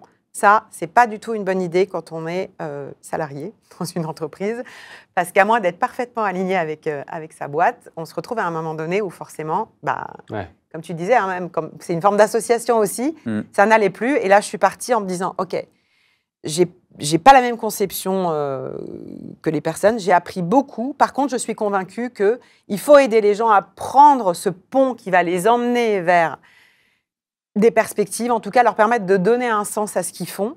Et donc, du coup, je me suis dit, qu'est-ce que je peux faire ? Donc, toujours à chercher encore un poste de salarié. Mais là, je me suis dit, peut-être que je peux faire un petit truc d'indépendant. Et je me suis dit, tiens, la mobilité professionnelle dans les grandes entreprises pour aider quelqu'un qui a peut-être démarré sa carrière en comptable pour l'aider à passer à la com ou au market, parce qu'en fait, c'est ça qui le fait vibrer. Ça, c'est une chouette idée. Donc, j'ai commencé une petite formation. Et en fait, je pense qu'il y avait quelque part derrière dans ma tête une petite idée il doit y avoir quelque chose quand même qui doit te correspondre, etc. Et en fait, l'histoire de Joli Moi, elle a démarré parce que Jennifer, donc une des cofondatrices, a fait un post LinkedIn sur lequel elle dit « Je cherche quelqu'un à m'aider à développer un réseau et tout ». Donc, je regarde un peu le projet, je me dis « Oh là, ça a l'air vachement bien leur truc ». Je rencontre Jen, je me dis « C'est vachement chouette. Écoute, là, pour le poste, elle cherchait quelqu'un pour l'aider. Je lui dis, c'est pas vraiment là, puis je suis en train de faire une formation, mais je vais vous aider parce que je trouve que vraiment, c'est chouette. » Et donc, en fait, voilà comment ça a démarré. Le déclic, il a été, je vais aider des gens, je vais aider quelqu'un. Et en fait, 7 ans après, t'es toujours là. Toujours là. et voilà, et j'ai rejoint effectivement l'association en 24 heures. C'est-à-dire qu'en réalité, je les ai aidés au départ à lancer le réseau, à mettre des petites choses en place, etc. Et puis au bout de quelques temps, Isa vient me voir en me disant « Écoute, voilà, on a réfléchi, on voudrait te proposer quelque chose. » Donc, je leur dis « Écoute, non, vraiment, moi, j'ai envie d'être à mon compte, j'ai envie de monter le truc de mon côté. Non, mais en fait, ce qu'on te propose, c'est de t'associer avec nous. » Et là, je lui dis « Laisse-moi 24 heures. » Et en fait, la décision, elle était prise, honnêtement. Mais j'avais juste besoin de 24 heures pour que tout ça se mette en... Donc, je pense qu'en fait, c'est des déclics. Et pour moi, le principal déclic, ça a été, de me rendre compte que j'étais entrepreneur, qu'en fait, l'entrepreneuriat, c'est se mettre en action pour trouver des solutions. Que ce soit dans le business, que ce soit dans la vie, en fait. C'est vraiment ça. Donc ça a été la première chose. Et ça, c'est un jour quelqu'un qui m'a dit « Mais enfin, arrête de dire que tu n'es pas entrepreneur, tu fonctionnes comme un entrepreneur. » Donc ça a été le premier déclic. Et le deuxième, effectivement, ça a été « Qu'est-ce que je vais apporter ? Qu'est-ce que je vais apporter aux autres ?» Et à partir du moment où ça s'était enclenché, en fait, après, la façon de le faire, ça vient tout seul. Je rebondis également sur un sujet qu'on a évoqué rapidement tout à l'heure, mais imaginons qu'une entreprise qui nous écoute, qui regarde cet épisode, se dit « Ah, ce modèle de rémunération, il est vraiment super sympa. » Parce que finalement, ce qui est génial avec le marketing du réseau, moi, quand je l'ai plus analysé d'un œil entrepreneur ou conseil que je peux donner aux entrepreneurs qu'on accompagne, c'est que c'est, à ma connaissance, le seul modèle qui te permet de rémunérer ton marketing, de payer ton marketing une fois que le chiffre d'affaires est déjà encaissé. Donc c'est génial. C'est un peu comme si tu payais Facebook ou autre. que lorsque tu avais fait tes ventes et en plus en ayant établi au préalable le coût par acquisition que tu es OK d'accorder à Facebook. Pour la pub Facebook, ça pourrait être pour n'importe quel autre mode d'acquisition. Comment une entreprise plus ou moins traditionnelle qui pourrait effectivement être à même d'utiliser le marketing de réseau ou le social selling en général, pourrait intégrer ce modèle-là directement à sa boîte. Et est-ce que également il y a des boîtes pour lesquelles c'est difficilement possible? Je donne un exemple concret. Est-ce qu'un paysagiste pourrait facilement faire du marketing de réseau ou un garagiste par rapport à, imaginons, une boîte qui vend des Tupperware, pour ne citer personne? Je pense qu'effectivement, quand on est sur du produit ou du service à la personne, c'est beaucoup plus simple. Et oui, ça pourrait s'adapter à tout type d'entreprise, avec quand même en bémol, je pense, le fait que construire un réseau, c'est pas juste dire à des gens, tiens, je t'offre une opportunité, je te donne des sous pour le faire et débrouille-toi Jeannette, en fait. Ouais. Il y a quand même tout un travail derrière et c'est vrai que je pense qu'il faut, il y a un travail de professionnalisation, il faut accompagner les gens. On parlait des outils, mais on parle aussi de donner un cadre parce qu'aujourd'hui, c'est un métier qui se développe, mais c'est un métier qui est quand même assez libre. On ne peut pas faire tout et n'importe quoi quand on fait de la publicité ou de la promotion d'un produit. Donc, c'est aussi une des raisons pour lesquelles nous, on a décidé de travailler pour créer un certificat du social selling. Donc, ça demande quand même aussi d'avoir bien conscience qu'on ne peut pas juste dire tiens, je te donne les clés, le produit, etc. et tu y vas. Il faut quand même que ce soit bien fait en respectant les règles et les lois en vigueur. Et puis ensuite, il faut aussi aider et donner les clés aux personnes qui vont se lancer. Oui, c'est fabuleux, oui, on peut le faire seul, mais il y a une multitude de questions et tout le monde ne va pas aborder cette opportunité de la même façon. Là, on sort un guide avec Isabelle qu'on a écrit très prochainement, justement pour aider les personnes à se développer. Donc peut-être qu'un conseil, ça aurait été de lire ce guide pour ceux qui souhaiteraient le mettre pour leur société. Mais je pense que c'est possible. Je pense que c'est une opportunité incroyable. Je ne sais pas si aujourd'hui, ça demande beaucoup de temps, beaucoup d'énergie, beaucoup de ressources. Donc ça veut dire quand même créer au sein de son organisation toute une structure qui va être dédiée à ça. Encore une fois, c'est pas simplement de dire j'ouvre et puis j'y vais. Les personnes vont s'inscrire et elles font un peu comme elles veulent, etc. Généralement, la marque, elle a quand même aussi un positionnement, elle a une identité et qu'elle va vouloir qu'on respecte. Donc, ça demande quand même de faire en sorte aussi que tout ça soit pris en compte par les personnes qui la représentent. Donc, ça demande vraiment un investissement colossal et ça demande aussi beaucoup de temps pour créer un réseau fiable, un réseau investi, un réseau pérenne, qui ne passe pas son temps à switcher d'une opportunité à une autre. Et puis après, je pense que c'est la recommandation, j'ai envie de dire oui, un garagiste, il pourrait avoir des gens qui le recommandent et il pourrait rémunérer les gens pour avoir amené de nouveaux clients. Ça va dépendre un petit peu de la façon dont on fait les choses et à quelle échelle on veut le faire. Après, je pense que ce garagiste, une fois qu'il a 50 clients de plus, il va falloir qu'il pense à comment est-ce qu'il peut faire en sorte de traiter la demande de 200 clients s'il veut utiliser. Mais oui, moi, je crois de toute façon que le pouvoir de la recommandation, c'est vraiment le commerce de demain. Complètement. Et tu vois, je rebondis et je parle de mon expérience personnelle. Moi, j'avais une croyance où il suffisait d'avoir un produit d'une haute qualité, satisfaire les clients, pour que les clients, lorsque tu leur dis tiens, si tu me ramènes un nouveau client, je te donne X% de la vente, ça y est, ça allait exploser, qu'on allait être le plus gros réseau d'ambassadeurs, partenaires d'affaires, etc. Alors que pas du tout. Ça a marché un petit peu, mais effectivement, ça demande de mettre un cadre, une réflexion, une structure, des outils, etc. Et c'est une chose qu'on est en train de mettre en place sur entrepreneurs.com. Et je sais que chez Lemlist aussi, on a la possibilité de recommander Lemlist. Ouais. Même nous, on le fait. On recommande souvent à nos clients d'utiliser votre outil. Comment, justement, vous avez mis en place un système de recommandation qui est performant? S'il l'est, je ne sais pas. C'est très dur, ouais. C'est très dur. Ouais. Et quels sont peut-être tes conseils pour aider les entrepreneurs qui nous écoutent, et peut-être même Guillaume ici présent, pour améliorer, et moi le premier d'ailleurs, le système de recommandation interne d'une entreprise, surtout quand le modèle économique global ne repose pas que sur le système de recommandation? Moi, je peux peut-être parler des trucs qu'on a fait où on s'est un petit peu fait entuber, typiquement par des affiliates. Donc, nous, on appelle ça l'affiliation, quoi. Ça ressemble un petit peu. Donc, typiquement, j'avais exactement la même image en tête, tu as un bon produit, tu donnes beaucoup d'argent aux gens, quand ils te recommandent, bah, forcément, ça va fonctionner. Et en fait, ce qui s'est passé, c'est qu'il y a eu un moment où, en gros, on a commencé à avoir un de nos partenaires qui générait de plus en plus de cash. Et donc, dans ma tête, j'étais là, mais c'est trop bien, tu vois. Genre, j'ai envie de comprendre ce qu'il fait, pourquoi et tout. Et en fait, quand je regardais notre croissance, on grossissait exactement au même rythme que lui grossissait, tu vois. Et je me suis dit, c'est quand même bizarre, tu vois, parce que c'est pas lui qui nous rapporte la totalité de notre chiffre d'affaires, il nous rapporte un petit pourcentage, tu vois. Et à un moment, je suis au Sri Lanka, je suis parti en voyage et tout, et j'aimais bien, parce que comme l'Emlist, c'est un nom qui n'existe pas, ce que j'aime bien faire quand je suis à l'étranger, c'est je tape ça dans Google et je regarde le nombre de résultats qu'il y a. Ça me donne un petit peu l'idée de l'awareness de notre marque dans la région donnée, tu vois.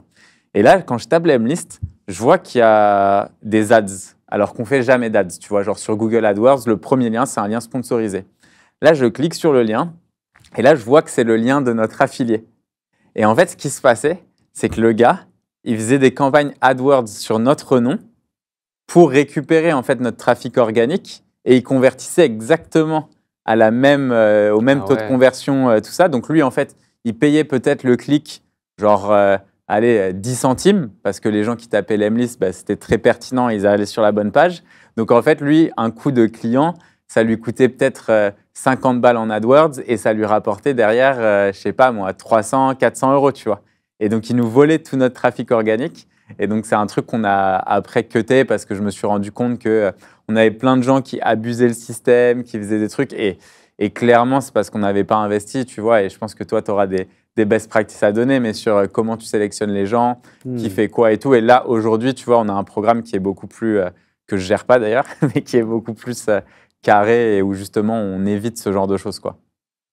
Bah, alors effectivement, oui, sur les réseaux sociaux, tu as ce point. Nous, c'est quelque chose qui est très encadré aujourd'hui. C'est voilà, l'utilisation du mot joli moi, le fait de pouvoir effectivement faire de la publicité, etc., lié à joli moi, c'est quelque chose qu'on suit beaucoup et on fait très attention à ça parce que justement, on ne veut pas tomber dans ce type de travers.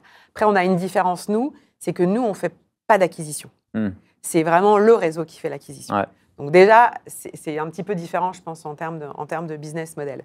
Après, il y a, concernant l'influence et l'affiliation, qui sont effectivement souvent des métiers qui sont comparés au networking, mais qui sont quand même un petit peu différents, c'est que l'influenceur comme l'affilié, c'est des personnes qui vont aller faire de la notoriété, on va dire pour la marque, en tout cas, qui vont faire connaître la marque ou qui, en tout cas, vont la préconiser, mais ils ne rentrent pas finalement dans tout le process ensuite de transformation au niveau du client. En fait, ils créent du trafic et ensuite, eux, derrière, voilà, ça se transforme. Ils ont pris généralement, alors soit à la performance, soit un cachet fixe.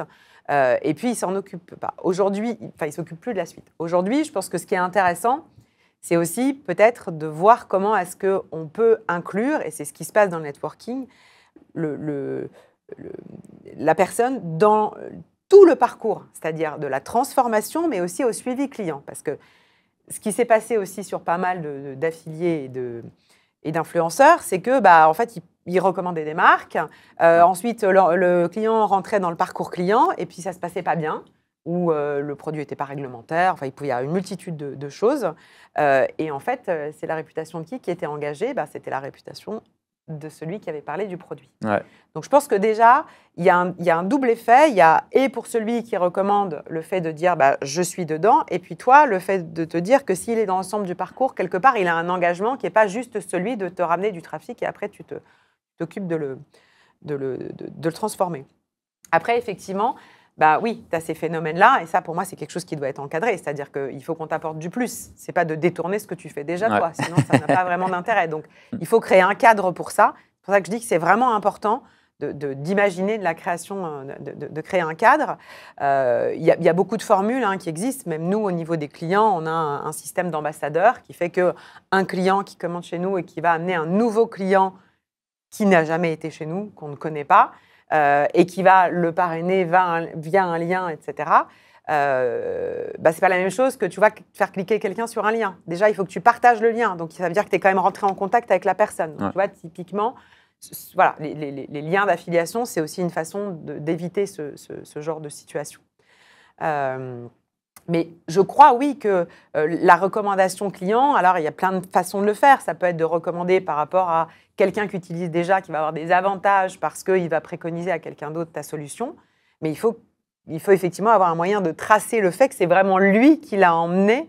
Donc, il a eu un contact et pas qu'il a juste détourné un trafic, comme tu le disais là. Et du coup, là, quand quelqu'un achète via un des personnes du network Joli Moi, ça se passe comment la vente? C'est genre la personne partage un lien à sa communauté ou aux personnes avec qui il parle ou c'est... Alors, en général, il peut y avoir parfois des interventions collectives sur des lives, des choses comme ça, mais la plupart du temps, en fait, suite à ça, tu as un vrai échange qui se fait avec la personne. C'est viens me demander, viens me poser des questions, si toi aussi, tu es concerné par cette problématique, etc. Ouais. Donc, tu vas avoir vraiment un échange, Ok. généralement un petit peu de marketing d'attraction qui se fait au départ autour d'une problématique, etc. Puis ensuite, tu as un échange qui se crée.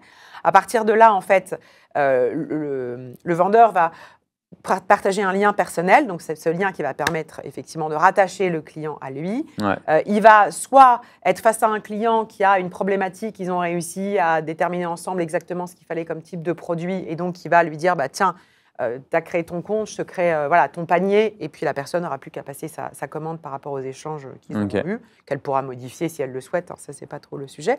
Soit il va lui dire, bah, par rapport à ta problématique qui est hyper précise ou qui n'est pas exactement celle dont on a parlé, on va affiner.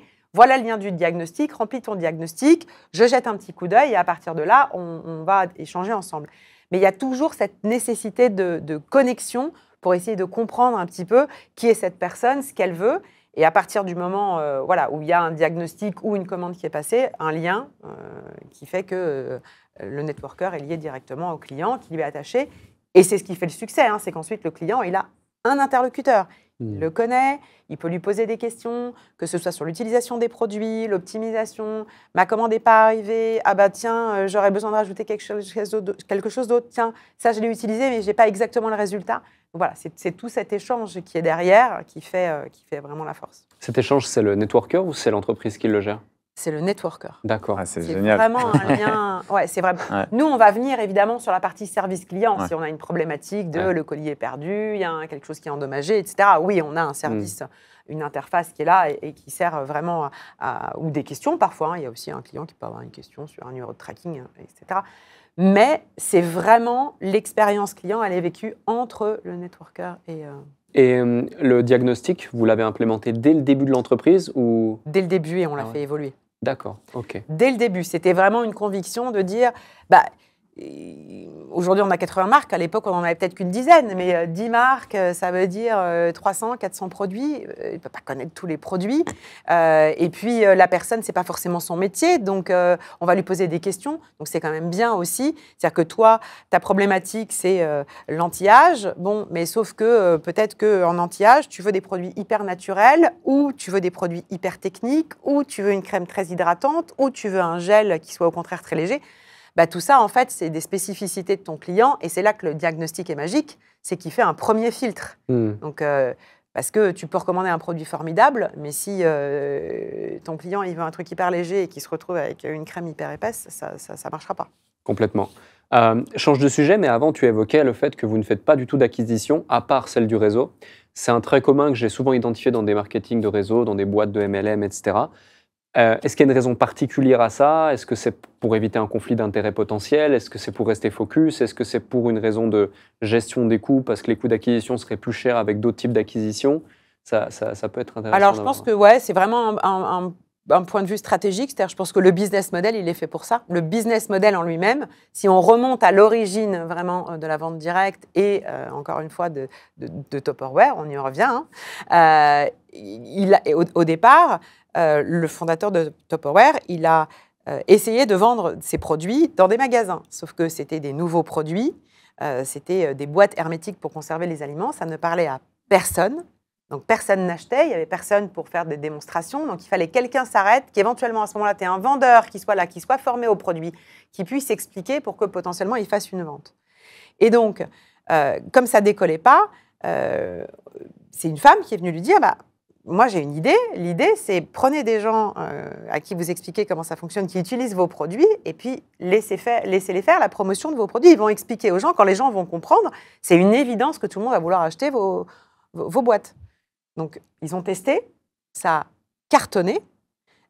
Et ensuite, il a fait quoi? Il a pris tous ces produits, il a sorti de la chaîne traditionnelle, de réseau de distribution traditionnel, et il n'a fait que ça, et il a développé. Donc en réalité, le business model, à la base en lui-même, il n'a pas vocation à être distribué autrement, il n'a pas vocation à avoir une publicité, c'est vraiment justement le bouche à oreille, la recommandation qui va faire qu'il se distribue.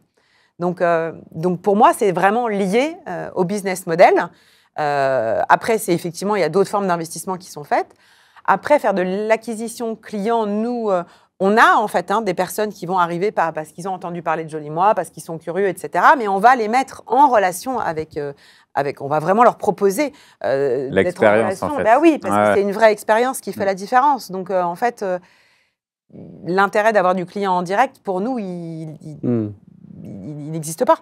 On a envie que nos clients ils vivent cette expérience magique, justement, d'être accompagnés par quelqu'un et d'avoir vraiment une recommandation hyper personnalisée. Très clair. Pour rebondir sur le questionnaire que tu fais faire, tu sais, aux clients et tout, j'ai vu une app récemment où je trouvais l'idée, c'était vraiment pas mal. En fait, ce qu'ils font, c'est une app, tu prends une photo de toi quand tu es un mec et ils te disent, en gros, prends une photo et je vais te donner ta note sur 10. Tu vois, tout le monde a envie de savoir quelle est sa note. Et du coup, il te donne ta note. Et après, il te dit, genre, par exemple, OK, tu es un 7 sur 10, mais tu pourrais facilement devenir un 8,5. Et après, tu te fais, OK, bah, quels sont les conseils? Et là, du coup, ils commencent à te conseiller les produits que tu pourrais faire, comment muscler ta mâchoire, comment ci, comment ça. Et après, là-dessus, ils font plein d'affiliations et plein de mise en avant de produits. Et je me dis, en fait, avec l'IA et tout, il peut y avoir des trucs archi stylés, tu vois, dans les recommandations. Est-ce que c'est un truc que vous creusez et que vous regardez en ce moment ou Alors, on a déjà vous faites déjà peut-être. On a déjà en fait intégré déjà depuis un certain temps. On a de la réalité augmentée pour tout ce qui est make-up, ce qui est génial parce qu'effectivement, t'as pas toujours la possibilité de pouvoir essayer tout. Bah là, en fait, hop. Ça y est. C'est magique, hein. Alors là, hop, ça, c'est vraiment incroyable, sincèrement. Donc ça, c'est un premier outil. On a fait du live shopping aussi, donc ce qui permettait aussi de pouvoir incorporer les produits dont tu parles et que le client puisse directement l'ajouter à son panier pendant le live. Ça, c'est quelque chose qu'on utilise. On a effectivement, on disait, tous ces diagnostics qui sont mis en place. Au départ, on n'en avait qu'un seul. Maintenant, on en a vraiment par thématique parce qu'on s'est rendu compte que voilà, tout le monde n'avait pas forcément envie de remplir un questionnaire complet qu'on a mis en place. Mais oui, de plus, nous, on essaye vraiment d'intégrer et au sein de la société, pour les collaborateurs, mais aussi pour nos indépendants, un maximum d'outils. Je veux dire, pouvoir les aider à rédiger peut-être des réponses un peu plus adaptées, un peu plus pertinentes. On sait qu'il y a pas mal de phénomènes. Par exemple, quand tu as 15 personnes qui prennent contact avec toi, elles aiment bien avoir une réponse tout de suite. Bon, si d'office, tu peux avoir une petite réponse un peu personnalisée, c'est ce que permettent ces outils magnifiques, plutôt que d'envoyer un espèce de message de « j'ai bien reçu ton message, je reprends contact avec toi », mais que déjà, tu peux personnaliser un petit peu les choses.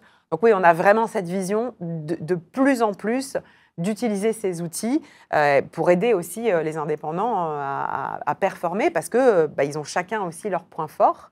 Mais nous, notre objectif, c'est justement de les aider là où ils sont moins forts et sur les réseaux, de créer des images. Enfin, il y a des milliards de choses à faire en utilisant les outils qui sont mis à disposition. Je reviens d'une certaine façon à ma question précédente avec la capacité à n'importe quel entrepreneur d'implémenter potentiellement ça dans son business. Tu parles justement d'outils, tu parles de formation, de plan de rémunération, etc. S'il y avait quelques étapes que tu pourrais recommander à quelqu'un qui voudrait l'implémenter, donc un système de recommandation mais efficace dans son business, ça serait quoi les grandes étapes, les grandes questions qu'il ou elle devrait se poser pour pouvoir mettre en place quelque chose d'efficace qui serait rentable mais aussi attrayant pour ses clients actuels sans pour autant les transformer en des vendeurs et qui restent clients fidèles, quoi. Alors déjà, je pense que la première clé, c'est de trouver ce que ça va apporter aux clients. Ouais. Ça peut être de l'argent, mais il y a aussi, peut-être sur un autre type d'échelle, la possibilité d'intéresser les gens au travers de... S'ils sont eux-mêmes utilisateurs d'une plateforme ou de quelque chose, ils peuvent avoir des avantages. Donc, il faut vraiment trouver en fait le bon dosage. On parle de plan de rémunération, mais ça peut être une autre forme de rémunération. Donc, il faut vraiment, je pense, déjà bien connaître ces bons clients, ceux sur lesquels on imagine qu'on va pouvoir s'appuyer pour de la recommandation et voir ce qui les motiverait à recommander. Donc ça, je pense que, parce que le premier intérêt, ça va être un petit peu celui-ci. Donc ça, je pense que c'est la première chose. Et ensuite, il va falloir les accompagner, parce que tout le monde n'a pas forcément les mêmes appétences, les mêmes facilités. Et qu'il va falloir aider. Je prends un exemple, si quelqu'un a décidé de recommander sur les réseaux sociaux, mais qui ne sait pas vraiment faire du contenu, ben son contenu ne va pas vraiment être visible. Et donc, du coup, il ne va pas avoir de résultats. Et donc, du coup, plouf. Donc, ben, il va peut-être falloir qu'il ait des outils, ou en tout cas des supports qui vont l'aider. Comment est-ce que je présente les choses, comment j'en parle. Tout le monde n'est pas non plus forcément à l'aise pour prendre la parole. Savoir comment, moi je me rends compte, savoir comment pitcher.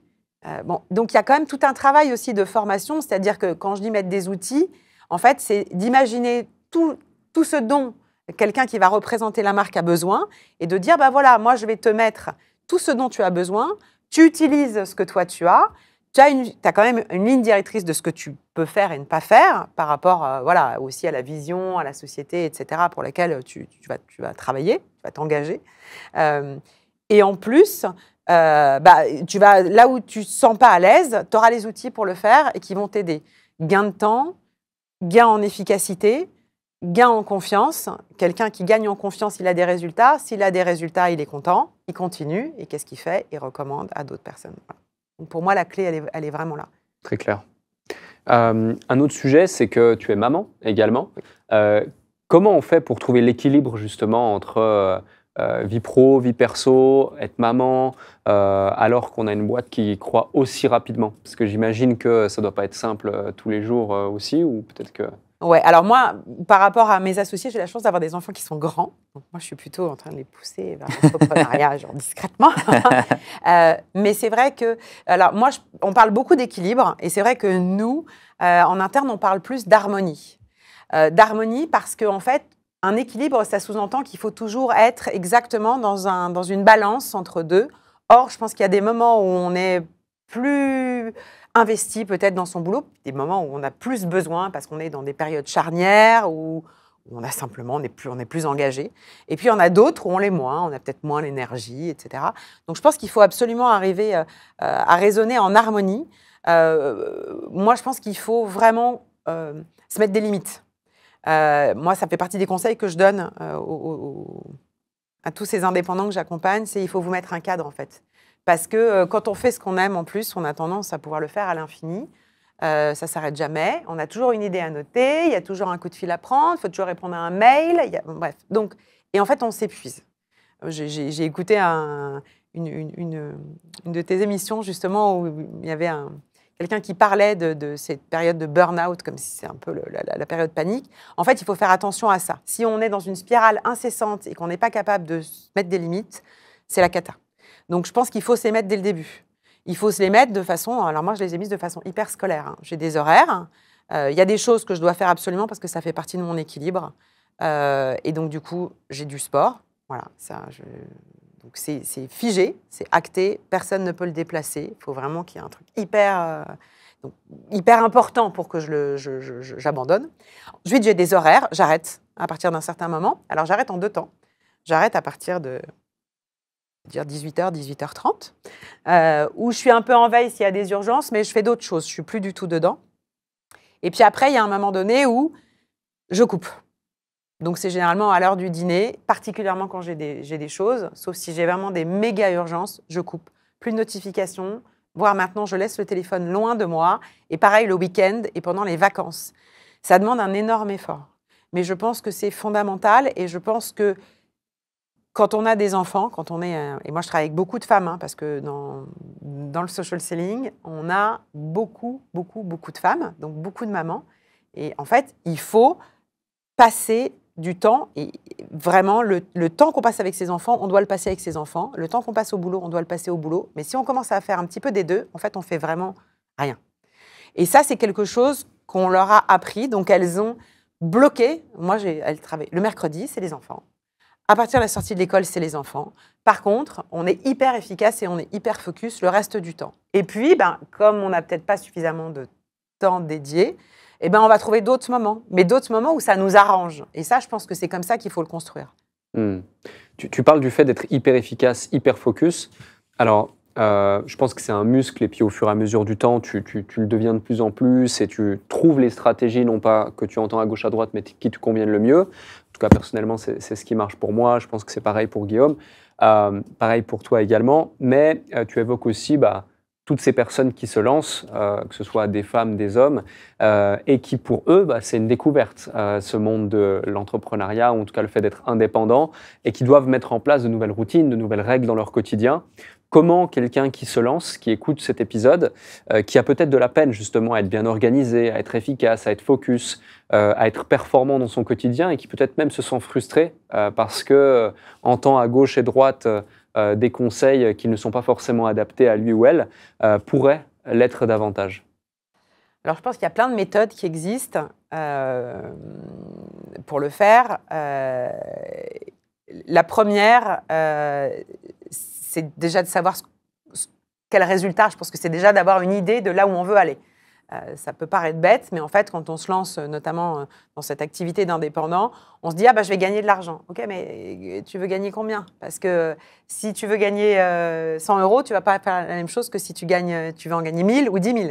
Donc déjà, c'est qu'est-ce que je veux faire et est-ce que le temps dont je dispose pour obtenir le résultat, je l'ai. Donc ça, je pense que déjà, il faut vraiment faire...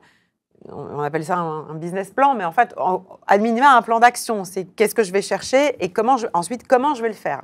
Ça, je pense que c'est la première règle, parce que je prends souvent cet exemple, mais on est invité à un dîner, on n'a jamais été chez les gens, ok, dîner à 20h30, super. Alors, ils habitent à Versailles, ouais, je connais un peu. J'y vais sans GPS, comme ça. J'y vais, hein. Je vais y arriver, hein. Mais c'est pas sûr que j'arrive pas au café.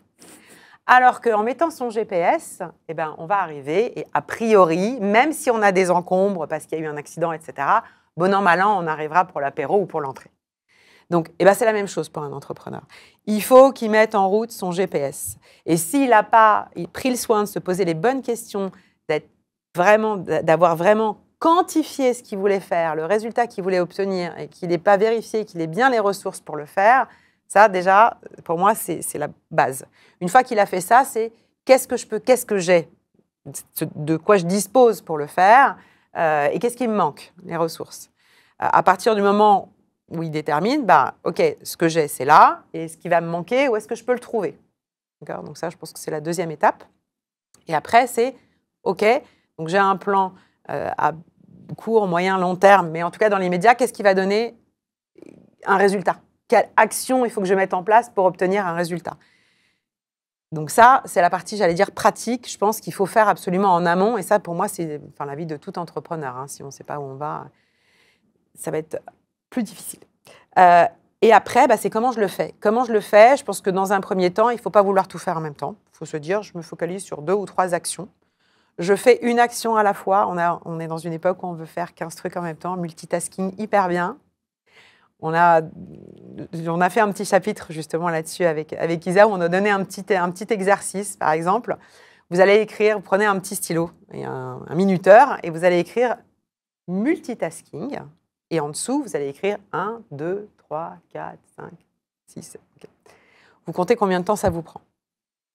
Vous faites la même expérience, mais vous écrivez multitasking M, et ensuite vous écrivez 1. U, vous écrivez 2. L, vous écrivez 3. Et vous regardez combien de temps ça vous a pris. Et en fait, cet exercice tout bête vous permet de vous rendre compte, c'est pas moi, c'est Isabelle qui m'avait partagé ça un jour sur le fait de ne pas faire 50 trucs en même temps. Et vous vous rendez compte en fait qu'en voulant faire 50 trucs en même temps, vous perdez un temps de dingue, une énergie de dingue, parce que en fait, vous demandez à votre cerveau de switcher non-stop d'une action à une autre. Donc, pour moi, c'est faire une action, se concentrer sur cette action-là. Donc, si je dois faire, je ne sais pas, appeler des clients, je vais appeler 5 clients pendant un temps indéfini. Si je fais de la relance, je vais faire de la relance parce qu'on est dans une bonne mécanique. Ça, je pense que c'est la première des choses à avoir en tête et pas vouloir faire 50 choses en même temps. Deuxième chose, c'est quand on est en train de faire quelque chose, de couper tout ce qui va nous parasiter autour. On a tendance à avoir le téléphone. Ah tiens, j'ai une notification. Je le pose. Attends, là, il y a un truc qui sonne. Ah oui, attends, il faut que j'arrête les pâtes qui sont en train de cuire. Enfin, ça ne marche pas non plus, en fait. En efficacité, on y passe 1h30, on n'a rien fait, parce qu'on a fait 12 trucs en même temps. Donc ça aussi, je suis hyper focus et quand je bosse, je fais que ça. Donc je me mets dans un contexte où je sais que je vais être focalisée sur ce que je fais. Après, je pense que c'est de ne pas vouloir faire des choses pendant des heures. Il faut couper, en fait. Il y a différentes études qui disent que globalement, on a vraiment une force de concentration à peu près de 20-25 minutes. Au-delà, en fait, voilà, on perd en efficacité. Il vaut mieux faire une petite pause pour reprendre. Donc ça, c'est pareil, finalement, essayer de se mettre des slots. Pas 5 minutes, parce que ce n'est pas non plus hyper efficace, mais peut-être essayer de déterminer si son slot, c'est une demi-heure, 45 minutes. Il faut tester. La vie d'entrepreneur, c'est test and learn. Donc, il n'y a pas une vérité absolue, mais en tout cas, d'essayer de voir quand est-ce qu'on sent qu'on commence à avoir l'esprit qui part un petit peu à droite, à gauche. Donc ça, je pense que c'est aussi quelque chose qui peut vraiment aider à être focus et en tout cas à être efficace quand on ne sait pas forcément par quel bout prendre les choses. Et puis après, c'est de se limiter. Moi, le premier conseil que je donne, en fait, à quelqu'un qui commence à bosser de chez lui, c'est il faut que tu te trouves un endroit chez toi où tu peux bosser, ou si tu ne peux pas chez toi, peut-être un coworking à l'extérieur, mais que tu délimites, en fait, une zone de travail. Parce que quand tu vas arrêter de travailler, si tu travailles un peu partout, en fait, tu vas emmener ton travail un peu partout. Alors que si tu travailles à ton bureau, tes affaires sont là, une fois que tu as fini, tu poses, ça s'arrête. C'est un peu comme quand tu quittes ton bureau, tu fermes la maison et tu vas faire autre chose. Et ces périodes d'autre chose, ça, je pense que c'est très important pour les nouveaux entrepreneurs, notamment, elles sont essentielles. Il faut continuer à faire des choses pour soi. Il faut avoir du temps pour soi, pour des activités, il faut se nourrir. Alors, chacun, c'est de la lecture, d'autres, c'est des formations, d'autres, c'est du sport. Mais en tout cas, il faut se nourrir d'autres choses que son activité. Quand on lance généralement son business, on n'est que là-dessus, on veut réussir, on veut réussir, on veut réussir. Et en fait, la moralité de l'histoire, c'est qu'on ne fait rien d'autre. Or, c'est toute cette nourriture extérieure, tout le fait de ces moments de déconnexion qui permettent justement de donner des nouvelles idées, un nouvel élan, une nouvelle dynamique. J'ai une avant-dernière question pour toi qui part plus d'un constat. On en parlait tout à l'heure dans les loges avec Guillaume par rapport au monde de la formation où il y a beaucoup de gens qui vont suivre des formations et pas forcément aller au bout. Et c'est également quelque chose que j'ai constaté dans le monde du marketing de réseau. Il y a beaucoup de gens qui vont se lancer, qui vont peut-être acheter un kit de démarrage dans les compagnies où c'est nécessaire ou imaginons chez vous, juste vous inscrire pour se lancer. Plein de bonne volonté, plein de conviction, plein d'énergie, plein de motivation.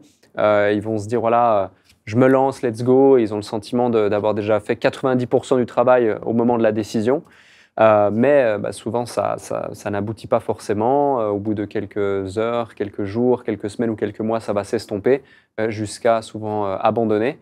De par ton expérience, vu que j'imagine que c'est quelque chose de commun que tu as vu souvent, à quoi c'est dû? Je pense que c'est dû à de la peur, parfois des problèmes de légitimité. En tout cas, c'est le fait de se cacher un petit peu derrière le fait de se former à l'infini, de dire en fait, je n'ai pas la légitimité, je ne sais pas faire, donc je vais me former pour pouvoir y arriver. Et puis en fait, oui, mais alors là, je ne suis pas assez formée, donc il faut que je connaisse mieux les produits. En réalité, c'est le passage à l'action. La clé de toute activité, mais de tout. Je veux dire, on va pas. Vous pouvez regarder un exemple où vous décidez de vous lancer dans le yoga. Ah, je rêve de faire des inversions en yoga, c'est génial, etc. Je regarde des vidéos, comment bien positionner mes mains, mes épaules, etc., etc. Alors ça, je suis incollable là-dessus. Sauf que si je n'essaye pas de le faire, je ne sais pas où j'en suis, je ne sais pas comment je me positionne, peut-être très bien, peut-être très mal. Donc en réalité, se former, c'est génial. Mais se former, c'est je me forme à quelque chose, je mets en pratique. Je me forme à quelque chose, je mets en pratique. Parce qu'en fait, c'est souvent je me forme. C'était Fraser Brook qui donnait un exemple où il prenait quelqu'un qui marche. Il dit en fait, c'est je me forme, je passe à l'action. Je me forme, je passe à l'action. Parce que si c'est je passe à l'action, je passe à l'action, je passe à l'action, je passe à l'action, je vais tourner en rond. Si c'est je me forme, ça ne marche pas non plus. Donc c'est vraiment un équilibre entre les deux. Et c'est vrai que je pense que très souvent par peur de l'inconnu, par peur du regard des autres aussi beaucoup. Qu'est-ce que les autres vont penser de moi si je ne fais pas parfaitement bien ? il y a ce côté de il faut que j'ai absolument un compte Instagram magnifique pour me lancer. Bah oui, enfin le compte Instagram magnifique, c'est super, mais c'est pas ce qui va t'apporter des clients. C'est voilà, c'est parce que tu vas aller les chercher, parce que tu vas faire des actions pour te mettre en connexion avec des gens que tu vas rentrer. Et après, c'est un deuxième sujet. Mais je pense que c'est principalement de l'appréhension, de la peur, de l'inconnu, de la peur de ce que les autres vont penser, la peur de l'échec aussi peut-être, hein, simplement. Peur d'échouer. J'ai une dernière question pour toi. Mais avant ça, merci à tous les deux pour cet échange, toute la valeur que l'on a pu délivrer également. C'était vraiment un plaisir. D'ailleurs, si vous avez apprécié cet épisode autant que je n'en ai eu à l'animer, eh bien, faites-le nous savoir comme à chaque fois en mettant 5 étoiles sur votre plateforme de podcast préférée, 5 étoiles ou un avis sur Apple Podcast. Et si vous nous regardiez en vidéo, mettez un commentaire sur YouTube, partagez la vidéo également. Dernière question pour toi, est-ce que tu pourrais nous partager le déclic qui a fait toute la différence dans ta vie, qui a littéralement, je dirais, créé une transformation identitaire? Ça peut être une anecdote, une simple phrase, quelque chose de positif, moins positif, peu importe. Tu as carte blanche pour le mot de la fin. Alors, pour moi, le vrai déclic, ça a été la prise de conscience que je pouvais avoir un impact sur la vie des autres et que je pouvais les aider, leur apporter vraiment, j'allais dire leur apporter peut-être une étape, un pas qui allait leur permettre de passer à autre chose. Merci Aurélia. Merci Alec. Merci beaucoup. Merci, c'était trop cool.